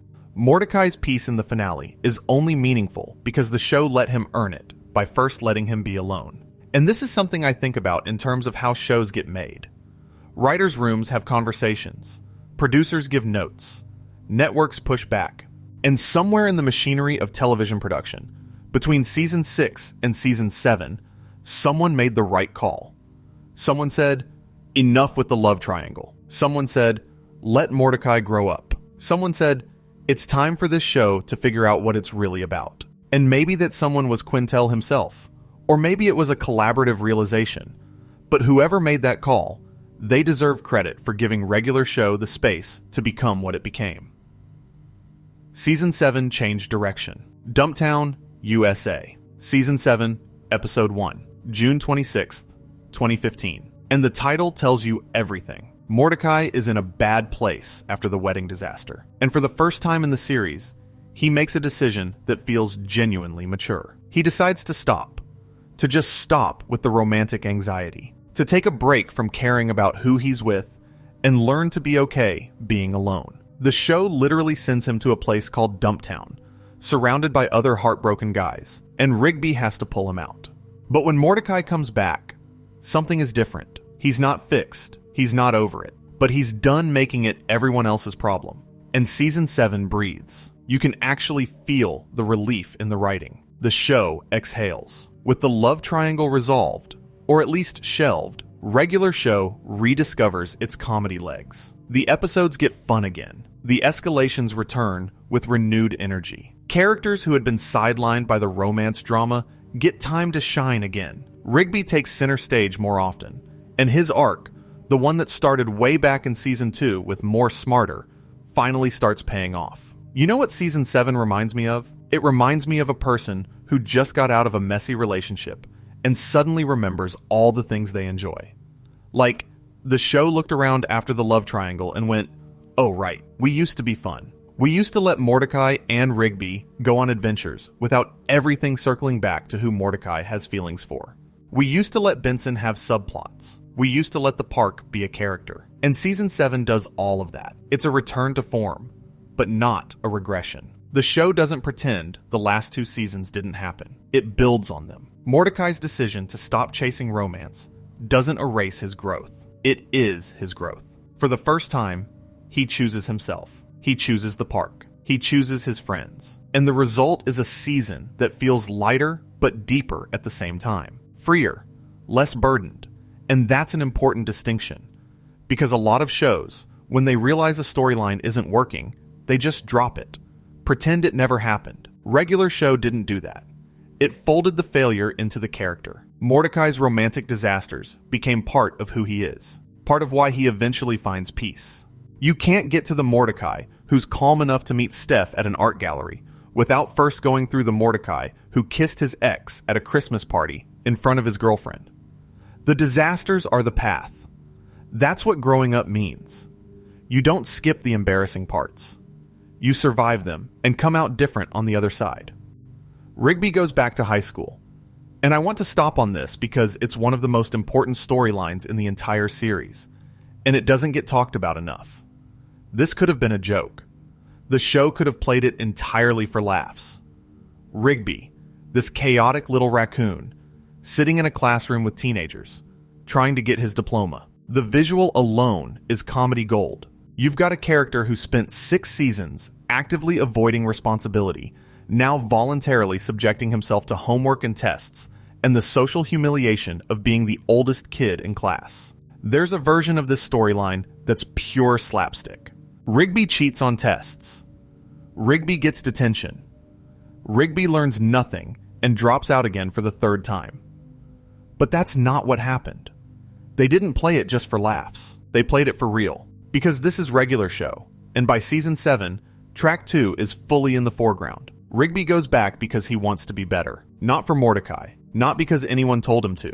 He does it because somewhere along the way, between the interdimensional adventures and the kaiju battles and the time-traveling sports cars, Rigby realized he didn't want to be the guy who never finished anything. He wanted to be the kind of person Eileen could be proud of. There's an episode in season 7 called Rigby Goes to the Prom, where Rigby asks Eileen to prom, but has to sneak his dad's car out of the garage to get there. And it's charming and funny and a little bit nerve-wracking. But underneath the comedy, there's this current of sincerity that I don't think earlier regular show could have pulled off. Rigby is nervous. Not in the way Mordecai was nervous about Margaret, all paralysis and avoidance. Rigby is nervous because he cares, and he's not used to caring about something this much, and he doesn't want to mess it up. That's growth. Genuine, hard-won growth. And the show earns every second of it because it made us watch Rigby be an idiot for 6 seasons first. Rigby's Graduation Day Special, Season 7, Episode 36, June 30th, 2016, the season finale. Rigby graduates from high school, and in his graduation speech, he says something that absolutely leveled me when I first heard it. He says he's not good at a lot of things, and he went back to high school to impress his girlfriend, Eileen. Not to prove something to the world, not to shut up the people who doubted him, to impress one person, the person who saw him when nobody else did. That's it. That's the whole motivation. And it's enough. It's more than enough. I actually have a theory about Rigby's arc that I've never heard anyone else bring up. I think Rigby is the actual main character of regular show, not Mordecai. Mordecai is the protagonist. Sure, he's the one the camera follows. He's the one with the romance arcs and the big emotional moments. But Rigby is the one who changes the most. From season 1 to season 8, Rigby undergoes the most complete character transformation of anyone on the show. He goes from a high school dropout who actively sabotages his best friend's success because he's terrified of being left behind to a guy who earns his diploma, builds a healthy relationship, and becomes a father. Mordecai ends up okay. Rigby ends up redeemed. And there's a difference. And I want to linger on Rigby and Eileen for a moment longer, because their relationship is one of the most quietly revolutionary things regular show did. And it happened so slowly that most people didn't register it as revolutionary at all. Think about what the show did. It introduced a love interest for Rigby in season 2. Eileen had a crush. Rigby didn't care. For 3 entire seasons, Rigby treated Eileen like a non-entity. He was dismissive. He was rude. He didn't deserve her attention. And the show didn't rush to change that. It didn't give Rigby some dramatic wake-up moment where he suddenly sees Eileen in a new light while dramatic music swells. Instead, it just let time pass. It let interactions accumulate. Eileen started a fire at a campsite, and Rigby noticed. Rigby admitted in Diary that he thought Eileen was hot without her glasses. By season 5, in Eileen Flat Screen, Rigby is going to her college dance competition, helping install a TV she won, talking about her life like it matters to him. Not because anyone told him to, because he grew into it. And the dumped at the altar reveal, where it casually drops that they've been dating for months, is one of the greatest character moments in the show precisely because it's so anticlimactic. There's no first kiss fanfare, no confession scene. They just became a couple in the spaces between episodes that the audience never saw, because real relationships often form in the spaces between dramatic moments. While Mordecai was making a spectacle of his love life, Rigby was quietly building something sustainable. The contrast is devastating, and it's the point. And their first on-screen kiss doesn't happen until a regular epic final battle, the series finale. Their first kiss is in the last episode, after 8 seasons, after the park lands back on Earth after the space battle, after everything is over. Rigby finally kisses Eileen, and it's simple and it's real, and it's the culmination of 6 years of patient, deliberate character work. I can't think of another animated show that played a romance that slow, and that honestly, and that well. But the graduation isn't just the end of Rigby's arc. It's the beginning of something else. Because right after Rigby's graduation, the park gets launched into space. Seriously, there's a dome experiment, the park gets encased in a dome, and then the whole thing blasts off into orbit. And with it, Regular Show enters its final phase. The one that a lot of people didn't see coming. The one that divides fans more than the love triangle ever did. The space season. Before we get into season 8 though, I need to talk about something that happened between the seasons. Regular Show, the movie. It aired on November 25th, 2015, during the gap between seasons 6 and 7 in production terms. And it's important to the show's evolution because it does something the series had never done before. It weaponizes the show's past. The movie is a time travel story. A future version of Rigby crash lands in the park, dying, and reveals that he and Mordecai built a time machine in high school that created a time-nado, a tornado that can travel through time and space. Their former science teacher, Mr. Ross, turned it into a weapon. And in the future, Mordecai has gone bad. Future Mordecai has become a cyborg working for the villain, and the reason is Rigby's secret. The secret is this.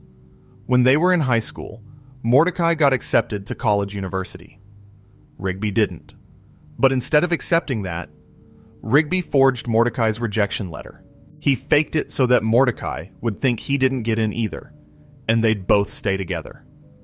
Rigby was so afraid of being separated from his best friend that he sabotaged Mordecai's future. And when that secret comes out, it nearly destroys their friendship. In the future, it does destroy it. Future Mordecai hates Rigby for what he did. He joined the villain out of pure resentment. And here's what kills me about this. Because on one level, it's a huge betrayal. It's selfish and destructive and wrong. But on another level, and this is the level the movie is asking you to sit with, it's the most honest expression of love a character like early series Rigby was capable of. He couldn't say, "I'm scared of losing you." He couldn't say, "I don't know who I am without you." He was too immature, too inarticulate, too afraid. So he did the only thing he knew how to do. He made sure Mordecai couldn't leave. And the thing about this reveal is that it changes the power dynamic of the entire friendship. For 7 seasons, we assumed Mordecai was the talented one, and Rigby was the screw-up. That was the established dynamic. Mordecai could have been something. Rigby held them both back. But the movie flips that completely. Mordecai got into college. He had a path. And Rigby, out of love and terror, blocked it. So Mordecai's entire dead-end groundskeeper life isn't Mordecai's fault. It's Rigby's. Every time Mordecai looked at his life and felt unfulfilled, the answer was in Rigby's pocket. That's a devastating revelation for a friendship. And the movie earns it because it shows us future Mordecai, the version of Mordecai who learned the truth and couldn't forgive it. Future Mordecai is a warning. He's what happens when the betrayal festers. He's the friendship without redemption. But here in the present timeline, Mordecai does something different. He forgives. Not immediately, not easily, but he forgives. Because Mordecai's not future Mordecai. Present Mordecai has lived with Rigby for years, has fought alongside him, has watched him grow. And the friendship is too important, too real, too deeply woven into who both of them are, to let the past destroy it. Rigby did something terrible, and Mordecai chooses the friendship anyway. That's not a justification. The movie doesn't justify it, but it contextualizes it in a way that feels true to the character. Rigby's greatest flaw and his deepest love are the same thing: the inability to let go. And the entire rest of the series, from that revelation forward, is about Rigby learning to let go, to trust that the people who matter will still be there, even when things change, even when distances grow, even when the park gets launched into space, and everything you thought was permanent turns out to be temporary. Season 8, Regular Show in Space, 27 episodes, September 26th, 2016 to January 16th, 2017. the final season. And I know there are people who hate this season, who think the space setting was a mistake, who wanted the show to stay in the park, to keep doing what it was always doing, to let Mordecai and Rigby set up chairs and accidentally trigger the apocalypse until the end of time. I understand that impulse. I really do. But I think the space setting is the single bravest creative decision J.G. Quintel ever made. And I think it's the decision that turned regular show from a great comedy into something permanent. Here's why. Most showrunners, when they have a successful formula, protect it. They keep the setting. They keep the dynamics. They keep the rhythms that work. And that's sensible. That's the business smart move. But Quintel looked at a show that had been running for 7 seasons, a show with established rhythms and beloved dynamics, and a dedicated audience that knew exactly what to expect on Monday nights. And he launched it into the void of space. He removed the setting that defined the show. He removed the comfort of the familiar. He forced every character out of their element, including the show itself. And the reason I think that was brave and not reckless is because of what it did to the characters. On Earth, in the park, there was always an out. Benson could fire you. Skips could fix things. There were rules, even if the rules frequently got broken. In space, the rules are gone. There's no firing anyone, because where would they go? There's no fixing things, because the problems are bigger than Skip's centuries of experience can handle. The characters are exposed, stripped down to who they really are, underneath the titles and the hierarchies and the comfortable routines. And what we find underneath, in every case, is people who love each other more than they realized. Benson, without his authority, is just a man who's scared. Mordecai and Rigby, without the park to ground them, are friends who need each other more than they need a lawn to mow. Eileen, who wasn't even supposed to be on the dome when it launched, becomes one of the crew's most essential members. She wasn't a park employee. She was just Rigby's girlfriend, who showed up for a party, and she stays. She adapts. She thrives. Because that's what Eileen does. She shows up for the people she loves, and she stays. The space setting forced the show to demonstrate that these relationships were about the people, not the place. And that proof, earned under the most extreme circumstances imaginable, is what gives the finale its emotional authority. Here's the thing about the park. The park was comfort. The park was safety. The park was the place where nothing had to change, because everything always reset by the next episode. Mordecai and Rigby could cause cosmic-level damage on Tuesday, and be back to mowing the lawn on Wednesday. That's the structure. That's the deal. The park was where you returned after the adventure, where the chaos resolved back into order, where Benson would yell, and Skips would fix things, and Pops would say something sweetly oblivious, and the world would snap back to its default state. The park was permanence in a show about impermanence. And that's exactly why launching it into space was necessary. Because permanence was a lie. It was always a lie. The park wasn't permanent. The characters just thought it was. The way we all think our homes are permanent. Our jobs are permanent. Our friendships in their current form are permanent. Until the day something launches you into a place you've never been, and you realize that the only thing you actually brought with you is the people. Launching the park into space is the show literally saying, the safety net is gone. You can't go back. The reset button has been jettisoned into the vacuum of the cosmos. Whatever happens next, happens for real. The first episode, one space day at a time, sets the new status quo. The park crew, plus Eileen, who got caught in the dome during Rigby's graduation party, are drifting through space. Other parks around the world have launched too. It's part of something called the Spark Initiative, and right away, the tone is different. Not darker exactly, but heavier, more consequential. The comedy is still there, but the characters know they're in uncharted territory. And so does the audience. I need to talk about what Season 8 does to the group dynamic, because it's subtle, but it matters. In the park, there was always a hierarchy. Benson was the boss. Skips was the fixer. Mordecai and Rigby were the troublemakers. Muscle Man and High Five Ghost were the wild cards. Pops was the eccentric. Everyone had a role, and those roles defined the comedy. In space, the hierarchy collapses. Nobody is the boss of space. Benson's authority means nothing when the stakes aren't about groundskeeping, but about survival. And what emerges in the absence of that hierarchy is something more like genuine teamwork. genuine family. These people who spent 8 seasons defined by their professional relationships suddenly have to define themselves by their personal ones.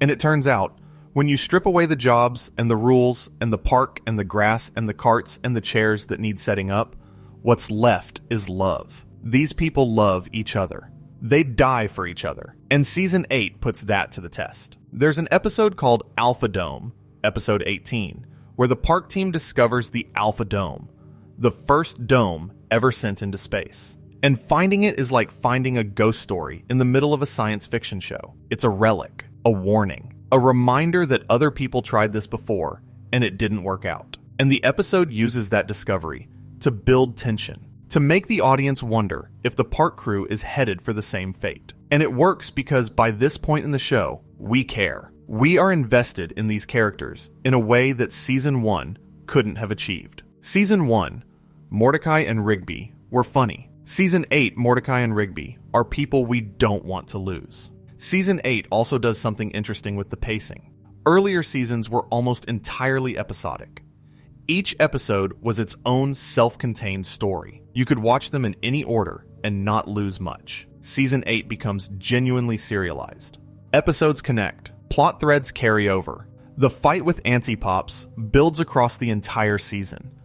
And that's a structural change that mirrors the thematic one. The show isn't resetting anymore. There's no going back to the status quo at the end of every 11 minutes. Things have consequences. Things accumulate, just like in life, just like growing up. And this is where Pop's story takes over. Pops Maillard, the sweet, naive, lollipop-headed man who has been comic relief for 7 seasons. The guy who says, "Jolly good show," and doesn't understand modern technology and hugs people a little too long. In Season 8, we learn the truth about Pops, and it's one of the most ambitious narrative swings any animated show has ever attempted. Pops is the chosen one. His real name is Megacranus.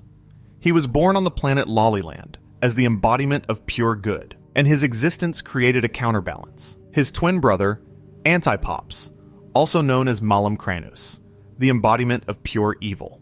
And for as long as the universe has existed, these two brothers have been fighting. Every cycle of reality, they face each other. And every time, the battle ends in a stalemate, and the universe resets. Nobody wins. Nobody loses. It just starts over. Earl, the character we knew as Pops' handler, has been training him for this cycle's battle. The tattoos on Earl's body mark each previous cycle. There might have been 20, maybe more. And Mr. Maillard, the old man we thought was Pops' father, found baby Pops after one of these cycles. Named him Pops because of his old-looking face, raised him, tried to give him a normal life, knowing the whole time that one day, Pops would have to fight again. One day, the destiny would come calling, and all the innocence, all the jolly good show, and the childlike wonder, and the inability to understand why anyone would be cruel, all of that was borrowed time. I'm going to be real with you.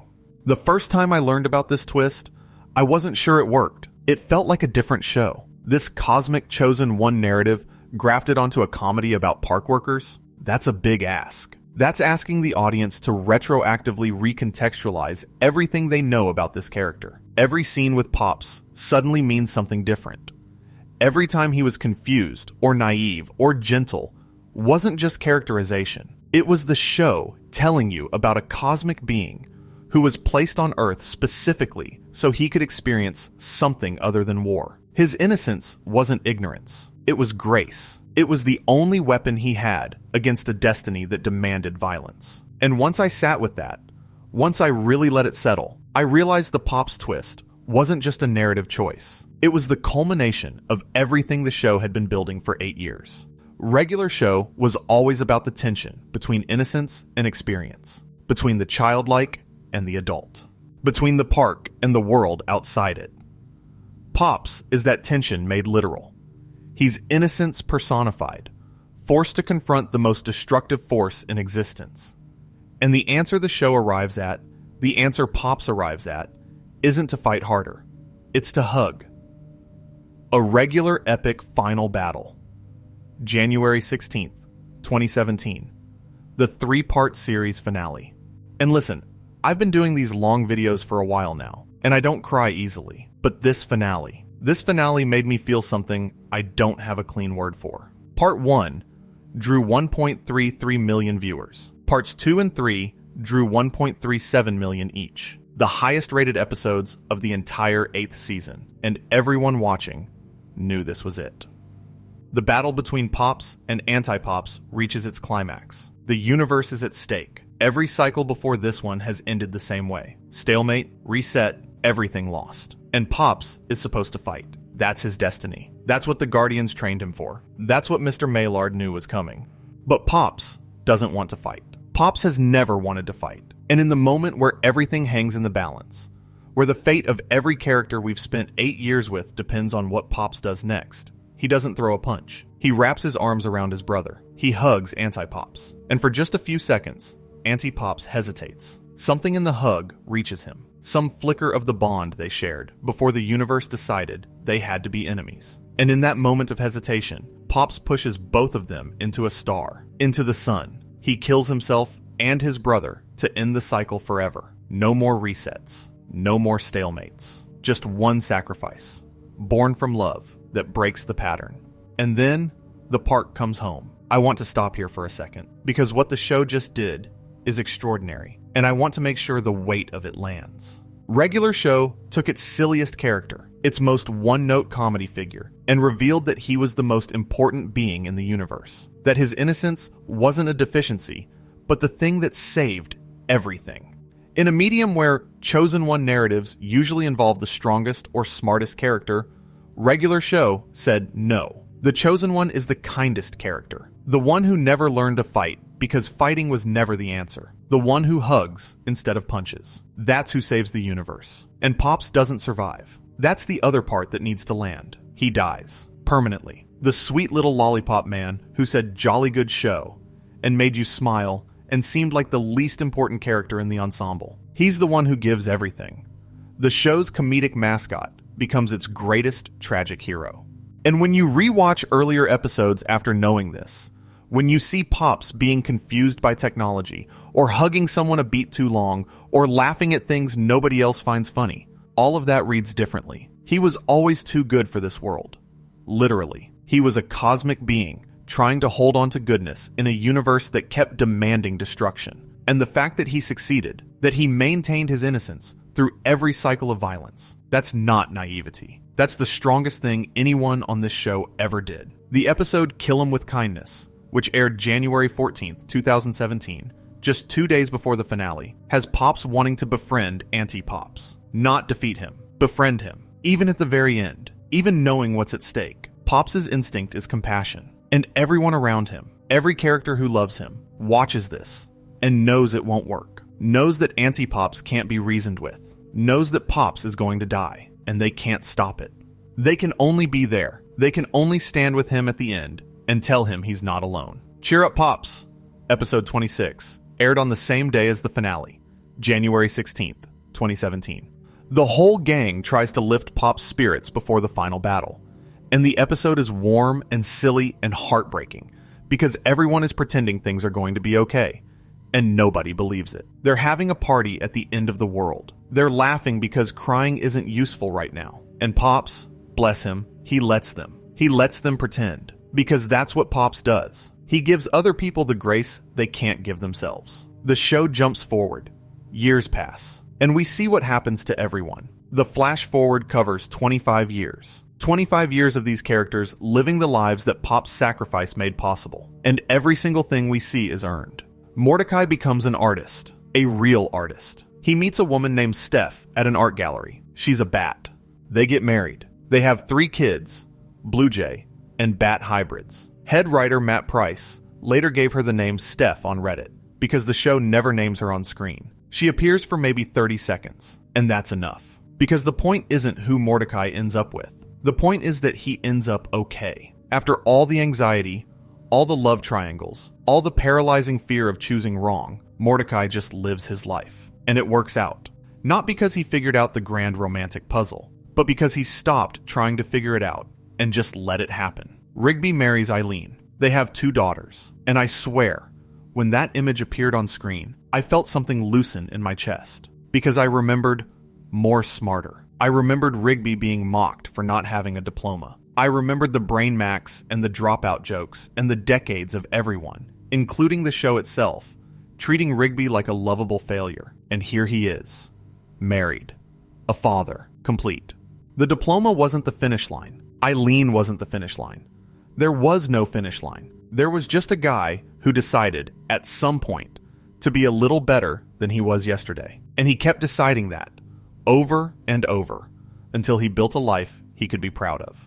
Muscle Man and Starla are together, still going strong. And I want to sit with this for a second, because Muscle Man's ending might be the most quietly triumphant in the whole show. Think about where he started. The first season's most grating character. The My Mom guy. The one that viewers, myself included, actively wished would get less screen time. And then Trucker Hall of Fame happened, and we saw the man under the jokes. And then he fell in love with Starla, this woman who was just as loud and crude and wonderful as he was. And they fought, and they broke up, and they got back together, and they fought again. And through all of it, you could see that what they had was real, not pretty. Not the kind of love that makes it into greeting cards, but real. The kind of love where both people are too much, and somehow it's the right amount. Their wedding and Dumped at the Altar was one of the best moments in the whole series. Muscle Man, wearing a suit, looking nervous. Starla, looking exactly like herself. No transformation, no makeover, just Starla. And when Mordecai almost ruins the ceremony with his love triangle drama, Muscle Man doesn't let the moment be stolen. He gets married. He holds his ground. He says, "This is my day. This is my person, and nothing is going to take that from me." That's the guy who used to tell my mom jokes as emotional armor. That's growth so massive, it almost doesn't fit inside an animated comedy. And in the finale, 25 years later, they're still together. Still too much. Still the right amount. And I have to mention something about Muscle Man that I think the fan community undervalues. His friendships with Mordecai and Rigby, which started as rivalries in seasons 1 and 2, became genuine by season 3 and beyond. There's no single episode where this shift happens. No big reconciliation. They just started including each other, started looking out for each other, started being present in ways that friendship requires. And by the time the whole crew is in space together, Muscle Man is as central to the group as anyone. He's not the annoying coworker anymore. He's family. And families include the people who annoy you, because love doesn't require you to be pleasant all the time. Skips is still at the park, still immortal, still skipping, and there's something so beautifully sad about that. Everyone around him has aged, gotten married, had kids, grown old. And Skips is the same. He's always the same. He'll always be the same. And you think about Mona, the girl from centuries ago who made him skip in the first place. And you realize that Skips will be carrying that grief forever. Literally forever. He'll skip past the graves of every person he's ever known, and then past their children's graves, and then past their children's children's graves. And he'll keep going, because that's the deal he made, and he wouldn't change it. Because the alternative was Clorgbane winning. The alternative was more death. So Skips carries the weight, and he skips, and he remembers. Benson. Benson is still managing the park. Still yelling, probably. And you know, I've been thinking about Benson a lot during this, because Benson's arc is maybe the subtlest one in the whole show. He doesn't have a big transformation. He doesn't have a graduation moment or a wedding episode. What Benson has is a gradual, almost imperceptible softening. In season 1, Benson was pure rage. A gumball machine with a hair trigger, constantly threatening to fire Mordecai and Rigby for their incompetence. And the show played it for comedy. Benson yells, that's his thing. But then you learn about his past. The verbally abusive household, where his family screamed at each other over dinner. The father who told him he had no talent. The stick hockey career that ended in trauma when his apprentice Dave was killed. The drumming career with Heir to the Throne, where he played the legendary solo on a 150-piece drum kit. The solo that was basically Neil Peart's The Rhythm Method from Rush's Different Stages live album. He played that solo, and the band fired him anyway. Replaced him with a drum machine called the Drumatron 6. And after all of that, after losing everything he was passionate about, Benson ended up managing a park, babysitting 2 slackers who can't be bothered to mow a lawn. And the show never has Benson break down about this. It never gives him a big cathartic monologue where he says, I wanted to be a drummer, not a middle manager. It just lets the information sit there, lets you put the pieces together yourself. And once you do, every single Benson freakout hits differently. He's not just mad about the chairs not being set up. He's mad about the whole trajectory of his life. He's mad about the drumsticks gathering dust in a closet somewhere. He's mad about the father who told him to yell for what he wanted, and then left him with nothing to yell about except groundskeepers. Benson's anger isn't a character trait, it's a coping mechanism. And by the end of the show, it's softened. Not gone, never gone, but softer. Because the people around him, the ones he spent 8 years threatening to fire, they became his family, whether he planned for that or not. And High Five Ghost. I haven't talked enough about High Five Ghost, and I feel bad about that, because he's one of those characters who's easy to overlook.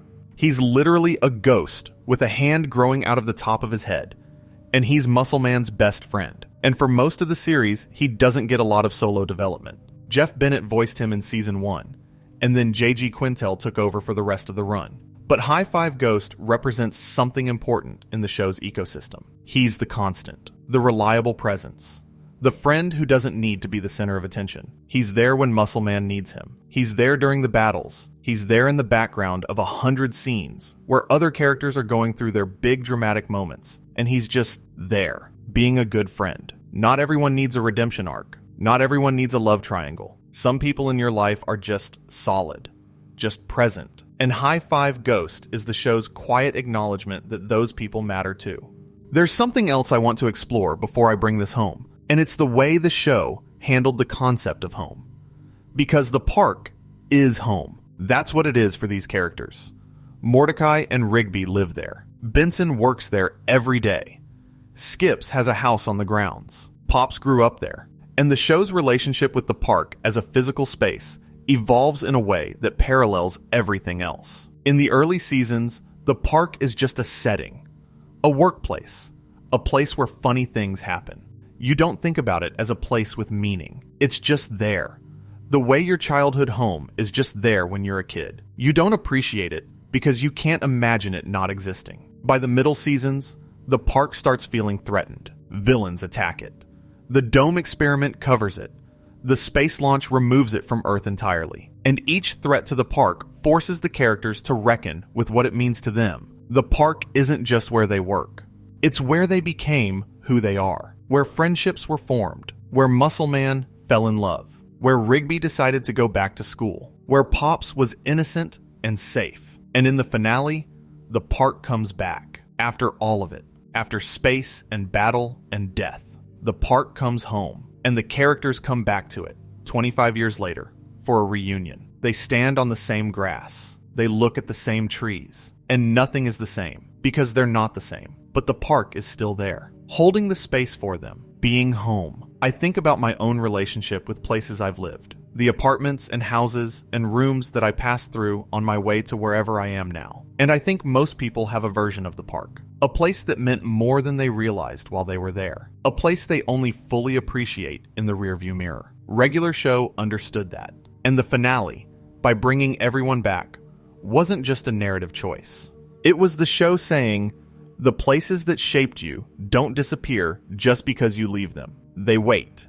They hold. And when you come back, they remember you. If you've made it this far, you already know this isn't a light video. And I think we're at the point where I can say what I've been building toward this whole time. Regular Show changed because its characters changed. And its characters changed because the people making the show changed. J.G. Quintel started Regular Show in his mid-20s. By the time it ended, he was in his mid-30s. The writers who started as young comedy enthusiasts, pulling ideas from their own experiences of being bored and broke and 23, became adults with families and responsibilities and a different relationship to the themes they'd been exploring. And you can feel that in the work. Season 1 Regular Show is written by people who are living the Mordecai and Rigby experience. Season 8 Regular Show is written by people who have moved past it and are looking back with something between fondness and grief. And I think that's something worth saying explicitly, because it gets to the core of what this video has been about. The show changed because Quintel changed. The show grew because the team grew. And the show ended because it was time. Not because the ratings demanded it. Not because the network pulled the plug prematurely, because the story was done. The characters had arrived where they were always going, and the only honest thing left to do was let them stop. And that's the dual track converging. That's what I've been tracking this whole time. The comedy track, the escalation track, the mundane to cosmic pipeline that never went away. Even in Season 8, even in space, there are episodes that start with a simple task and spiral into insanity. But the emotional track caught up, and at the finale, it overtook. The last image of regular show isn't an explosion or a cosmic battle or a synth-powered training montage. It's Pops, in what seems to be heaven, watching a VHS tape labeled regular show, watching his friends at their 25-year reunion, seeing them happy, seeing that his sacrifice mattered, and he ejects the tape and says, "Jolly good show." That's it.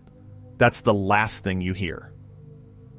Pops' voice, the most innocent character in the series, the one who gave everything so that everyone else could keep going, watching from the other side and smiling. On a VHS tape, because, of course, it's a VHS tape. Because regular show spoke in the language of the 80s, and the 80s meant warmth, and warmth meant that even death couldn't undo the love that these characters built over 8 years and 244 episodes. I want to go back now, because I've been moving forward this whole time, and I think there are things I skipped over that deserve more attention. The 80s thing. Let's talk about the 80s thing, because it's not just an aesthetic. It's not just Quintel being nostalgic for a decade he barely lived through. The 80s in regular show function as an emotional language, a visual and sonic vocabulary for feelings the characters can't articulate. Think about it. When does the synth music kick in? When does the show reach for that warm, warbly, VHS-era soundscape? It's always during moments of heightened emotion. Training montages, obviously. Death Punchies gives you "You're the Best Around." Eggcellent gives you "Holding Out for a Hero." A Bunch of Full-Grown Geese gives you Stan Bush's "The Touch." But it's not just the licensed songs, it's the original score. The way the synths swell during a sunset. The way the 80s aesthetic creeps in whenever the show wants you to feel something without saying it directly. Quintel has said in interviews that many factors from the 1980s left a positive influence on him, and that the writers would record animatics using copyrighted songs from that era for the montage scenes before licensing them. The 80s weren't just references, they were the emotional medium. Regular show used VHS tapes, arcade games, boomboxes, and synthesizer music, the way other shows use dialogue. When Mordecai is standing on a hill at sunset and the synths come in, the show isn't saying, "Remember the 80s." It's saying, "Feel this." And the 80s just happen to be the feeling it's reaching for. That analog warmth, that pre-digital sincerity, that sense that things were simpler, even if they weren't, and that simplicity is beautiful, even if it's an illusion. Prank Callers, Season 1, Episode 9, aired November 1st, 2010. Mordecai and Rigby try to prove they're good prank callers by prank calling the master prank caller, and they accidentally get transported to the 1980s. That's the whole plot. They go to the 80s, and the episode treats the 80s like a physical place, which is exactly how the show treats them philosophically. The 80s aren't a decade in regular show. They're a destination, a state of mind, a feeling you can visit if you're willing to let go of the present for a minute. Here's something I noticed on my last rewatch that I'd never picked up before. The 80s references get less frequent as the show progresses.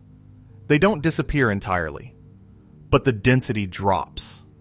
In seasons 1 through 3, almost every episode has some kind of 80s homage. VHS tapes, arcade cabinets, songs. By season 7 and 8, the references are more selective, more purposeful. And I think that's the show growing up too, moving away from its comfort object. The 80s were regular show's security blanket, and the show gradually learned to set it down. Not because the 80s stopped mattering, but because the characters developed their own emotional vocabulary. They didn't need the synthesizers to tell them how to feel anymore. They could feel it on their own, But the 80s never fully leave. Even in the finale, even in space, there's still that analog warmth. And the final shot, Pops watching a VHS tape, is the show's last love letter to that aesthetic. A VHS tape in the afterlife. Of course, where else would you store the memories of a show called Regular Show? And the present, in Regular Show's universe, is always a little bit broken. The park is falling apart. The equipment is old. The characters are using outdated technology because they can't afford new stuff, or because the old stuff just works better for them. There's a beauty in that, in the stubbornness of hanging on to things past their prime, in refusing to upgrade when the original still feels right. That's Regular Show's whole ethos, honestly. Don't throw away what works just because something newer came along. Hold on to what made you feel something. Hold on to the people who were there when you needed them. Hold on. Period. Now, I want to talk about something that doesn't get discussed enough in conversations about how this show evolved, and that's the role of the supporting cast, not the main cast. The weird, one-off, recurring characters who populate the margins of Regular Show's universe. Because one of the ways the show changed, and this is a subtle change that you might not notice unless you're looking for it, is in how it treated its background characters. In the early seasons, the side characters were mostly obstacles, villains, antagonists for the episode's conflict. The master prank caller, the night owl, Garrett Bobby Ferguson, the giant floating head who holds the high score at Broken Bones. These characters showed up, caused trouble, and were defeated. That was their function. They existed to be the wall Mordecai and Rigby had to climb. But as the show went on, the side characters got depth. Death, the personification of death, goes from a pure antagonist to something like a friend. The god of basketball shows up to help in Exit 9B. The Baby Ducks, who started as a throwaway gag in Season 2, become a recurring storyline that spans all the way to Season 6's brilliant Century Duck Crisis special, which is basically an anime parody about giant mecha battles on the moon. Gary's synthesizer, a literal synthesizer belonging to Skip's friend Gary, becomes an important plot element. Even the Guardians of Eternal Youth, these weird floating baby-headed entities who gave Skips his immortality, develop a more nuanced relationship with Skips over time. The universe of Regular Show expanded outward, and as it expanded, it stopped being a backdrop and became an ecosystem. Characters had histories with each other. Events in one season had consequences 3 seasons later. The show built a continuity that rewarded long-term viewers without punishing new ones, and that's really hard to do. Adventure Time did it through mythology. Steven Universe did it through serialization. Regular Show did it through character. Every thread, every callback, every returning face from a previous adventure, it all connected through the characters' relationships with each other, not through a lore Bible, through love and annoyance and grudging respect, and the slow accumulation of shared experience. And I think this is why the show resonates so strongly with people rewatching it years later, because the connections aren't obvious on first viewing. You don't notice, the first time through, that More Smarter is the setup for Rigby's graduation day special. You don't clock that Eileen starting a fire in Camping Can Be Cool is the first sign of Rigby noticing her. You don't see that Benson's anger in Season 1 is a direct line from the father who told him he'd never amount to anything, which you don't even learn about until seasons later.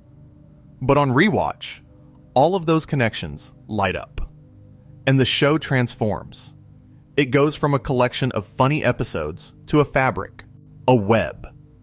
Every thread connected to every other thread, and the center of the web is always the same thing.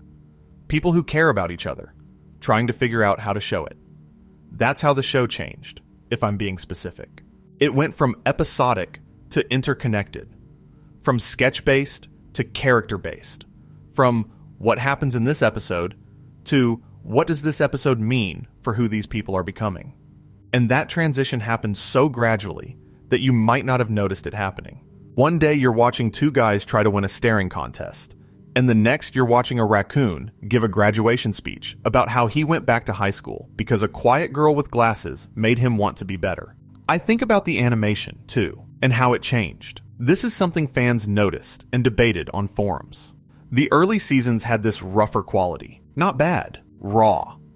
The character movements were more exaggerated. The backgrounds were simpler. There was an almost punk quality to the visual style. Like the show was drawn quickly because the ideas were coming too fast to slow down for polish. And then, season by season, the animation smoothed out. The colors got richer. The backgrounds got more detailed. The character designs refined. By season 6, season 7, the show looked genuinely beautiful in a way it hadn't before. And some people preferred the rough look. Some people thought the polish removed some of the show's personality, and I understand that. There's a charm in rough edges. There's honesty in imperfection. But I also think the visual evolution mirrors the emotional evolution. The show was growing up visually, the same way it was growing up narratively, becoming more considered, more intentional, more willing to linger on a sunset or a character's expression instead of rushing to the next gag. And that trade-off, rawness for refinement, is another version of the show's central tension. The childlike versus the adult, the instinctive versus the deliberate, the park versus space. And the animation evolution I mentioned deserves a deeper look, because it's not just about looking better or worse, it's about intention. In season 1, the character expressions are broad, big eyes, wide mouths, exaggerated takes. It's cartoon acting in the most traditional sense. Emotions are painted in primary colors. You know exactly what everyone is feeling because their face is screaming it at you. And that works for the comedy. It's effective. It's clear. By season 4 and 5, the expressions get subtler. Mordecai's sadness isn't always a drooping face with tears. Sometimes it's just flatness, a lack of expression, the absence of emotion where emotion should be. And that's so much more devastating because it mirrors how real depression works. You don't always cry. Sometimes you just stop reacting. And the animation team, by this point in the show's run, trusted the audience enough to read those quieter signals. They didn't need to billboard every emotion. They could whisper. By season 8, in space, the animation takes on this slightly ethereal quality. The backgrounds are vast, starfields, nebulae, the cold infinity of the cosmos. And the characters, these small, familiar, beloved shapes, are framed against that infinity. And there's something deeply affecting about seeing Mordecai and Rigby. These guys who couldn't set up chairs, floating in the void of space. They look so small. They've always been small. But in the park, surrounded by trees and buildings and the familiar geography of their little world, the smallness was comforting. In space, it's humbling. It's the show saying, you are a tiny thing in a very large universe, and the only thing that makes the largeness bearable is the person next to you. Let me talk about some episodes I haven't mentioned yet that I think track the show's evolution in interesting ways. Busted Cart, Season 3, Episode 26, May 14th, 2012. Mordecai and Rigby wreck the cart and have to take a road trip with Benson to bring it to the dealership for repair. This is a Season 3 episode, so the comedy is sharp, the escalation is there. But the episode is also, quietly, about Benson learning to trust Mordecai and Rigby, and Mordecai and Rigby learning to respect Benson. They spend the whole episode driving each other crazy, and by the end, they've reached something like mutual understanding. Not friendship exactly, not yet, but the foundation of it. Compare that to how Benson relates to them in Season 8. In space, facing possible annihilation, Benson doesn't threaten to fire them. He relies on them. He trusts them. The yelling hasn't stopped entirely, because Benson will always yell. That's who he is. But the yelling has a different quality now. It's the yelling of someone who cares enough to be frustrated, not the yelling of someone who resents your existence. And camping can be cool. Season 3, Episode 5, October 17th, 2011. Mordecai and Rigby go camping with Eileen and Margaret, and the episode is, on one level, just a fun adventure episode. But it's also the episode that starts building the Mordecai-Margaret dynamic into something more than a one-sided crush. They actually talk. They actually connect. And you can see the writers figuring out in real time that this relationship is going to matter. That it's going to be more than a running gag. That the show has to eventually deal with the fact that Mordecai wants something he might not get. I also want to circle back to something I mentioned earlier about the escalation formula, because understanding how it evolved is key to understanding how the show evolved. And I know I keep coming back to this point, but I think it's the key to everything. In Season 1, the escalation was pure chaos. Beautiful, wonderful, inspired chaos. The task is simple. Reality breaks. Things get insane. The end. There was no narrative logic to why setting up chairs would summon a destroyer of worlds. It just did. That's the show. That's the promise regular show made to its audience in Episode 1. And for a while, that promise was the entire show. You tuned in to see what mundane task would trigger what cosmic absurdity this week. Would it be buying a grilled cheese? Playing a video game? Trying to win a bet about who could stay awake longer? Didn't matter. The path from point A to point Z was always going to be completely unhinged. And the fun was in the journey. And the really clever thing about the early escalation formula is that it was relatable, even in its absurdity. Because the feeling of a simple task spiraling out of control, that's universal. Everybody has experienced the moment where you set out to do one easy thing. Just set up the chairs, just return the DVD, just mow the lawn, and somehow, through a chain of events you couldn't have predicted, it becomes the most stressful experience of your week. Regular Show just took that feeling and made it literal. Your chairs aren't just hard to set up.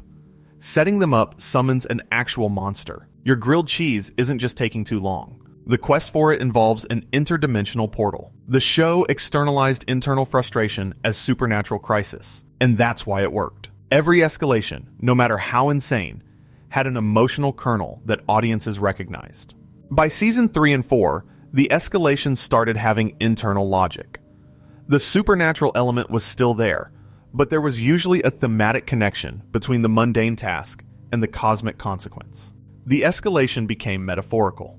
Rigby's competitive nature in Death Punchies isn't just the setup for a martial arts parody. It's a real exploration of the unhealthy dynamics in his friendship with Mordecai. Mordecai always wins at Punchies. Always. And Rigby's desperation to beat him, his willingness to train with a literal warrior to learn a forbidden move, that's not just comedy. That's a guy who is tired of losing at everything, including the one thing he does with his best friend for fun. By Season 7 and 8, the escalations are almost entirely character-driven. The cosmic stuff still happens. We're in space, after all. But the reason things escalate isn't random anymore. It's personal. Characters make choices that create consequences. The supernatural isn't something that happens to them. It's something that happens because of them. And that's a fundamental shift in the storytelling. From chaos to consequence. From randomness to responsibility. From being 23 and having the universe bail you out to being an adult and realizing the universe has its own problems. And here's the thing that ties the escalation evolution back to the dual track structure I've been building all night. The comedy track, the escalation track, was always about external chaos. Something outside the characters goes wrong. A monster appears. A supernatural force intervenes. The universe conspires against a simple task. That's track 1. The emotional track was always about internal chaos. Characters' feelings go wrong. Relationships fracture. People grow apart. The universe inside someone's chest conspires against their happiness. Track 2. In the early seasons, track 1 dominates. The external chaos is the show.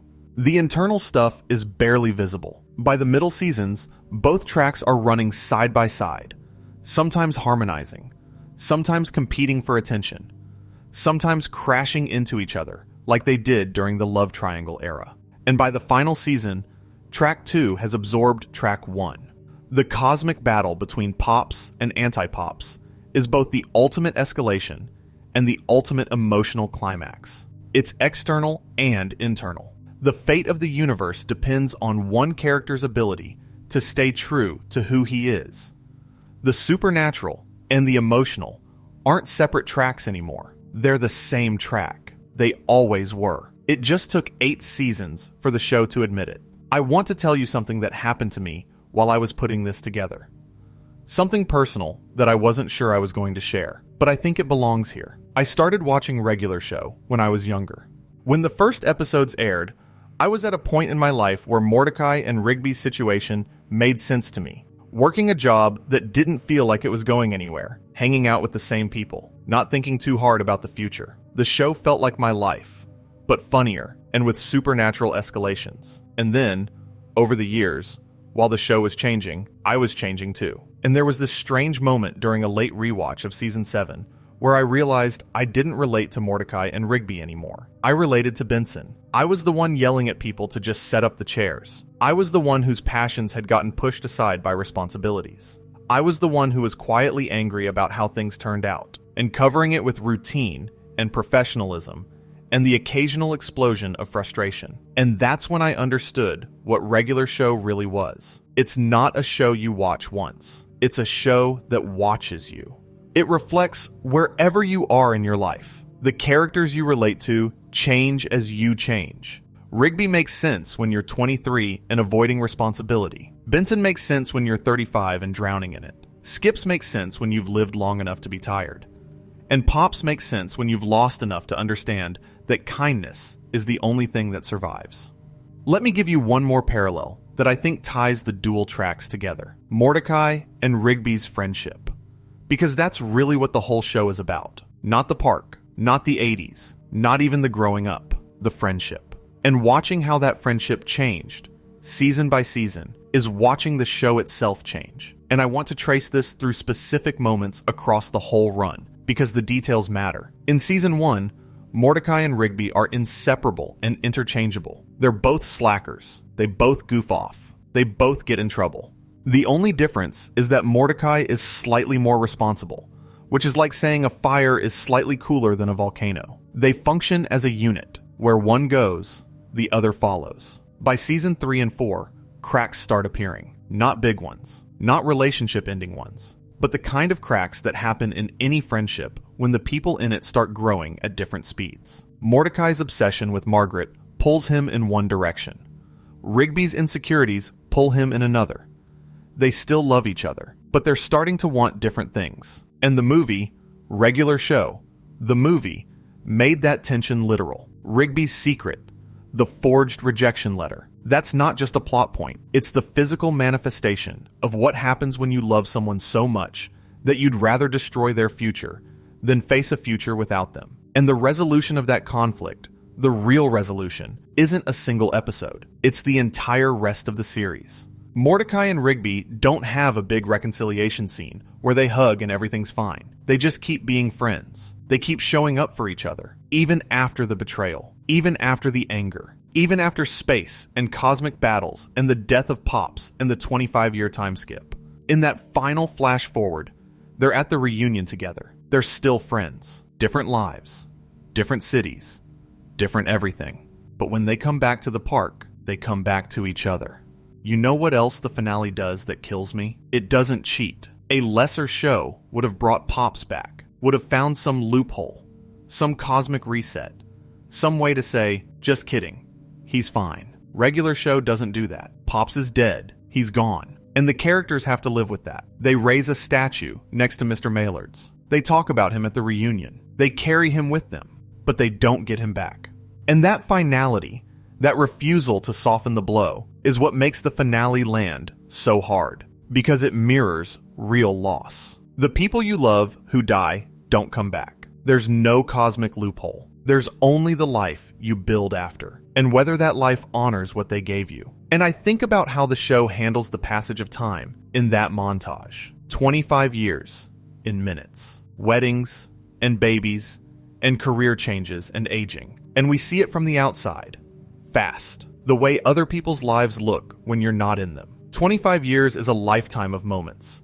And the show gives us maybe 30 seconds per character. And that's honest too, because that's how time works. It feels slow while you're living it, and impossibly fast when you look back. All those years of episodes, all those hundreds of hours we spent with these characters, they compress into a montage, and a reunion, and a bench, and a feeling. And that, to me, is the most truthful thing regular show ever said. Friendship doesn't survive because it stays the same. It survives because the people in it are willing to let it change, to let each other change, to show up again and again and again, even when showing up is harder than it used to be, even when you don't recognize the person across from you anymore, even when the park is different and the bench looks smaller and the years between visits keep getting longer. Here's something funny, or not funny. I don't know what it is. I was rewatching the pilot again while working on this.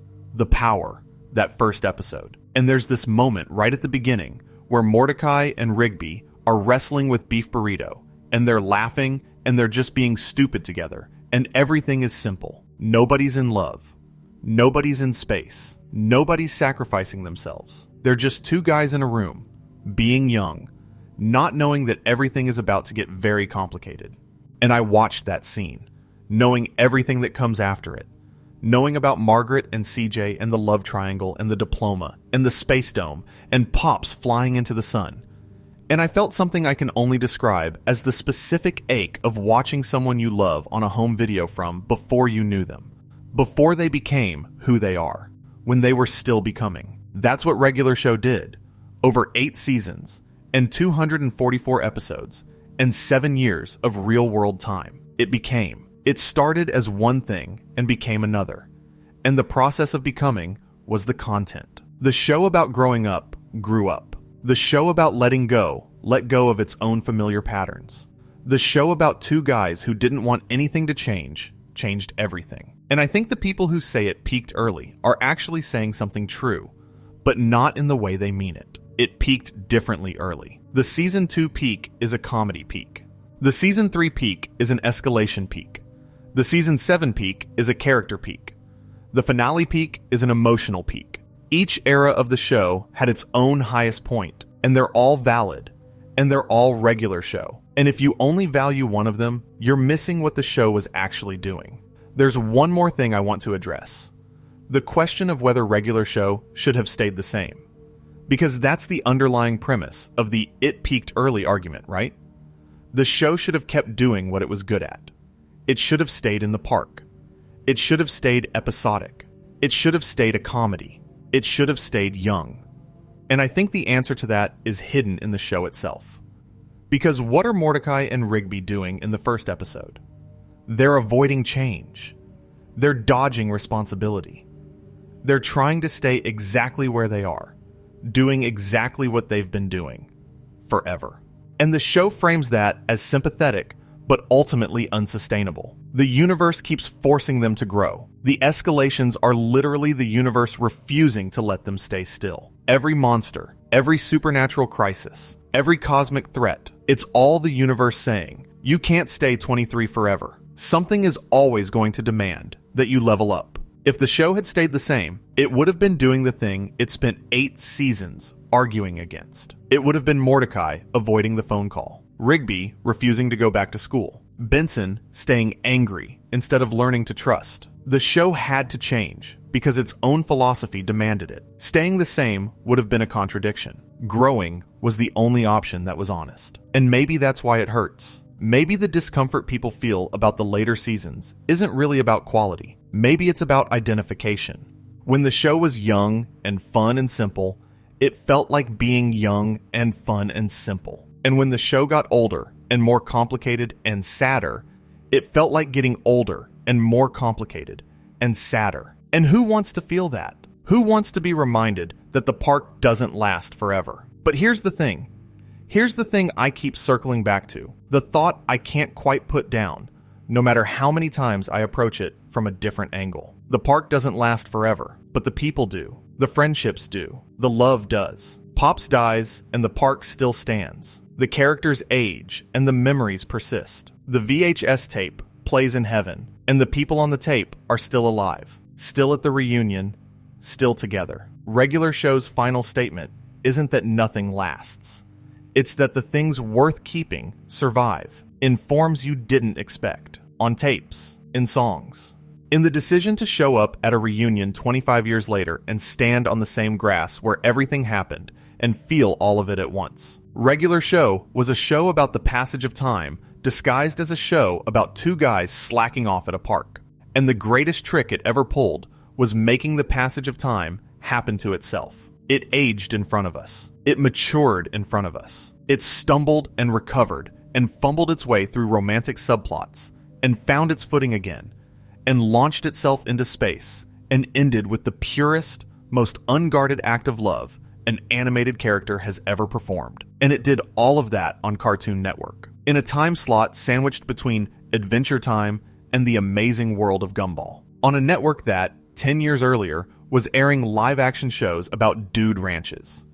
Regular Show was nominated for 6 Primetime Emmy Awards across its run, winning once for Eggcellent in 2012.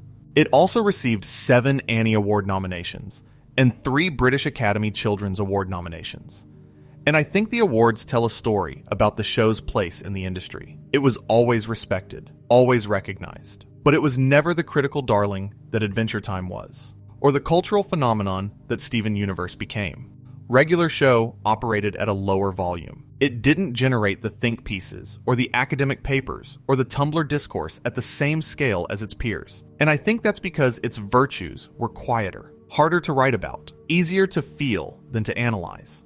Try writing a critical essay about why Eggcellent makes you cry. You can do it, but it's hard to capture in words. The essay would say, "Man eats omelet to win hat for friend." That doesn't convey anything. The emotion lives in the watching, in the training montage, and the synth music, and Mordecai's face when he sits down at that table knowing Rigby might die. Regular Show's greatness was experiential. It was late night in bed with the lights off greatness. The kind that doesn't photograph well, but stays with you longer than the flashy stuff. And the show's fan community understood this. The fan art, the compilations, the late night Reddit threads about which season was best, and whether Mordecai should have ended up with Margaret or CJ or neither. The community was never as large or as visible as some other fandoms, but it was devoted, passionate, genuine, because the show attracted a specific kind of viewer, the kind who was looking for something that felt true, not epic, not mind-blowing, true. And those viewers stuck around through the love triangle, and the space season, and the cosmic lore, and the tearful finale, because they trusted the show to deliver something real. And it did, every time. Even when it stumbled honestly. J.G. Quintel went on to make Close Enough for HBO Max, which premiered in July 2020. It was essentially his version of what comes after the park. A show about a married couple with a kid, dealing with the chaos of adulthood. It was good. It continued the Quintel tradition of exploring what it means to grow up, just from the other side of the threshold. Where Regular Show was about the fear of adulthood, Close Enough was about the reality of it. Same creative voice, same escalation formula, same heart underneath the chaos. It got canceled after 3 seasons in 2022, and then removed from the streaming platform entirely, because that's the world we live in now. Shows don't just get canceled, they get erased. Their episodes get pulled from the platform. Their existence becomes harder to verify, and that's its own kind of loss. Related to, but different from the loss Regular Show explored. Regular Show was about the things that change. Close Enough's cancellation is about the things that disappear. And I think Quintel, who built his career exploring impermanence, probably felt that one more keenly than most. And then, in June 2024, a Regular Show reboot was announced. Mark Hamill confirmed he was coming back as Skips, and I don't know how I feel about that yet. I genuinely don't. Because part of me wants to see these characters again, wants to spend more time in the park, wants to hear Pop say, "Jolly good show," one more time. But another part of me thinks the ending was perfect. That jolly good show on that VHS tape in the afterlife was the last thing that needed to be said. And going back risks saying more than was needed. But that's a question for another night. And honestly, I think the uncertainty is appropriate. Some things should stay unresolved. Some questions should stay open. Pops would probably say that's what makes it interesting. Here's something that I noticed only on this most recent rewatch. The show's final season, Season 8, has exactly 27 episodes. Season 1 had 12. Season 2 had 28. The number fluctuated throughout the run, but the final season is among the shortest. And there's a poetic economy in that. The show could have stretched, could have padded, could have given us 37 episodes of space adventures and dragged out the Pop saga, but it didn't. It told the story it needed to tell, and then it stopped. 27 episodes to wrap up 8 seasons of character development, deliver a cosmic showdown, end the life of its most innocent character, flash forward 25 years, and say goodbye. That's restraint. That's a show that trusted its audience enough to not over-explain, to not linger past the point of necessity, to end when the ending was ready, not a minute later and not a minute sooner. And the fact that those 27 episodes are so densely packed with meaning that every episode contributes something essential to either the plot or the emotional arc of the characters, that's evidence of a creative team operating at the peak of their powers. They knew the end was coming. They knew every episode counted, and they treated every episode accordingly. There's no filler in Season 8. No throwaway episodes. Every 11 minutes matters. Every scene is either building toward the finale or deepening a character in a way that makes the finale hit harder. That's what a show looks like when it's running out of time and refuses to waste any of it. I want to say one more thing about J.G. Quintel, because I think his personal arc is inseparable from the show's evolution. He was born in 1982, which means he was about 27 when the show premiered and about 34 when it ended. Those years, late 20s to mid-30s, are the years when most people's relationship to their own youth changes fundamentally. You go from living it to remembering it. You go from being the person at the party to being the person wondering why the party is so loud. And Regular Show tracked that transition in real time, because Quintel was going through it while he was making the show. The early seasons feel like they were made by someone who's still at the party. The energy is high. The jokes come fast. The nostalgia is celebratory. The later seasons feel like they were made by someone who's left the party and is sitting in his car in the parking lot, looking at the building through the windshield, feeling a lot of things at once. The nostalgia is still there, but it's tinged with loss, with the awareness that the party is going to end, and some of the people inside are going to drift away, and the building itself is going to come down someday. That's not a criticism. That's a compliment. The show grew because the person making it grew. And instead of hiding that growth behind a consistent tone, Quintel let it show. He let the show age. He let it feel different in Season 8 than it felt in Season 1, because he felt different in 2017 than he felt in 2010. And the result is a show that functions as a kind of time capsule, not of the 2000s, of a person's life, of what it feels like to be young, and then less young, and then not young at all. And to look back on the things you made when you were young, and feel pride and grief and wonder in equal measure. For tonight, I want to leave you with one last image, and then I'll let you go. Remember The Power? The first episode? Mordecai and Rigby find that keyboard, and it can do anything. It can warp reality. It can send skips to the moon. It can make people do whatever you want.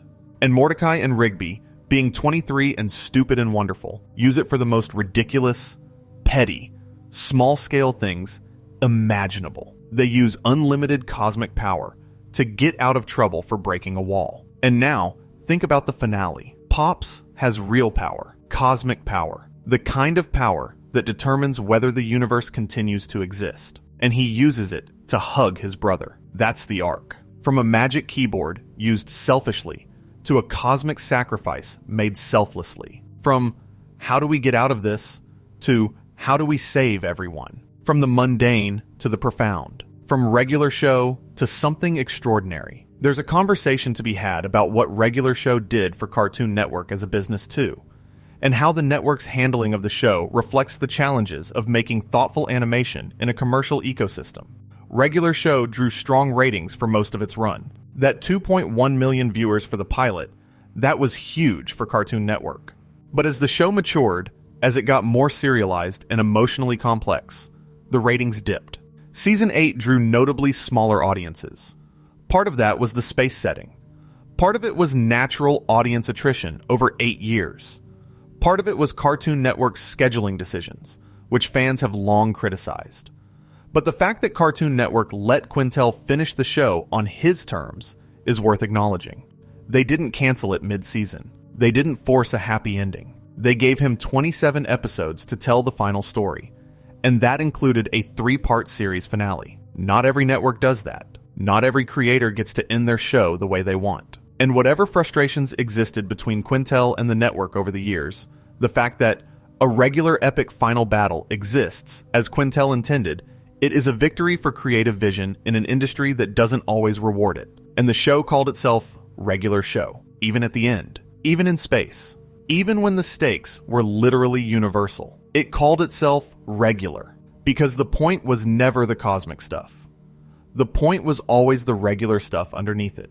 The friendships, the growing pains, the people who stay, the people who leave, the feeling of being 23 and not wanting to grow up, and then being 30 and being okay with it, and then being 57 at a park reunion, looking at a statue of a lollipop man who loved you enough to die for you, and knowing that everything turned out all right. I want to touch on one final thing about the show's legacy before I start winding down, and it's this. Regular Show proved that a cartoon about nothing can become a cartoon about everything. The premise is empty on purpose. Two guys work at a park. That's it. There's no quest, no mystery to solve, no prophecy to fulfill. At least not until season 8 reveals the Pops thing. And even that works because it contrasts so sharply with the show's ordinariness. The emptiness of the premise is the canvas. And onto that canvas, over 8 seasons, Quintel and his team painted everything. Love, loss, growing up, letting go, the terror of adulthood, the beauty of friendship, the weight of immortality, the 80s as a spiritual homeland, the way that the most mundane tasks in life can spiral into the most consequential moments of your existence if you're paying attention. And that's the legacy. Not the escalations, although those are fun. Not the 80s references, although those are warm. Not even the characters, although they're beloved. The legacy is the proof of concept. The proof that you can start with nothing. Literally nothing. 2 guys and a park. And if you care enough, if you pay attention, if you're honest about the human experience, you can build something that matters. Something that people carry with them. Something that changes the way they think about the cartoons they watched as kids, and the friendships they have as adults, and the passage of time that connects one to the other. That's how Regular Show changed over the years. It got quieter, not all at once, not in a straight line. There were detours and stumbles and seasons that frustrated you, and episodes that surprised you, and a love triangle that maybe went on 3 episodes too long. But underneath all of it, the show was always heading somewhere. Toward that bench, toward that reunion, toward Pops watching from somewhere warm and saying the only thing that needed to be said. Jolly good show. And listen, if you can't sleep, well, that's what the next video is for. Thank you for spending this time with me tonight. I mean that. Every one of these takes months to put together and hours of your time to watch. And the fact that you're still here, the fact that any of you are still here, it means more than I can say without getting weird about it. So I'll just say thank you. And if you want to subscribe, it really does help us keep making these. It's how we keep the lights on for the late night crew. We've got more of these coming. More shows to revisit. More stories to sit with. More reasons to stay up too late. All right, that's it. I'll see you in the next one. And hey, if you're still awake, if you made it all the way through this, then you already know what Regular Show taught us. That the people who stick around are the ones who matter. And you stuck around. So thank you for that. Good night. Good night, everyone. Sleep well.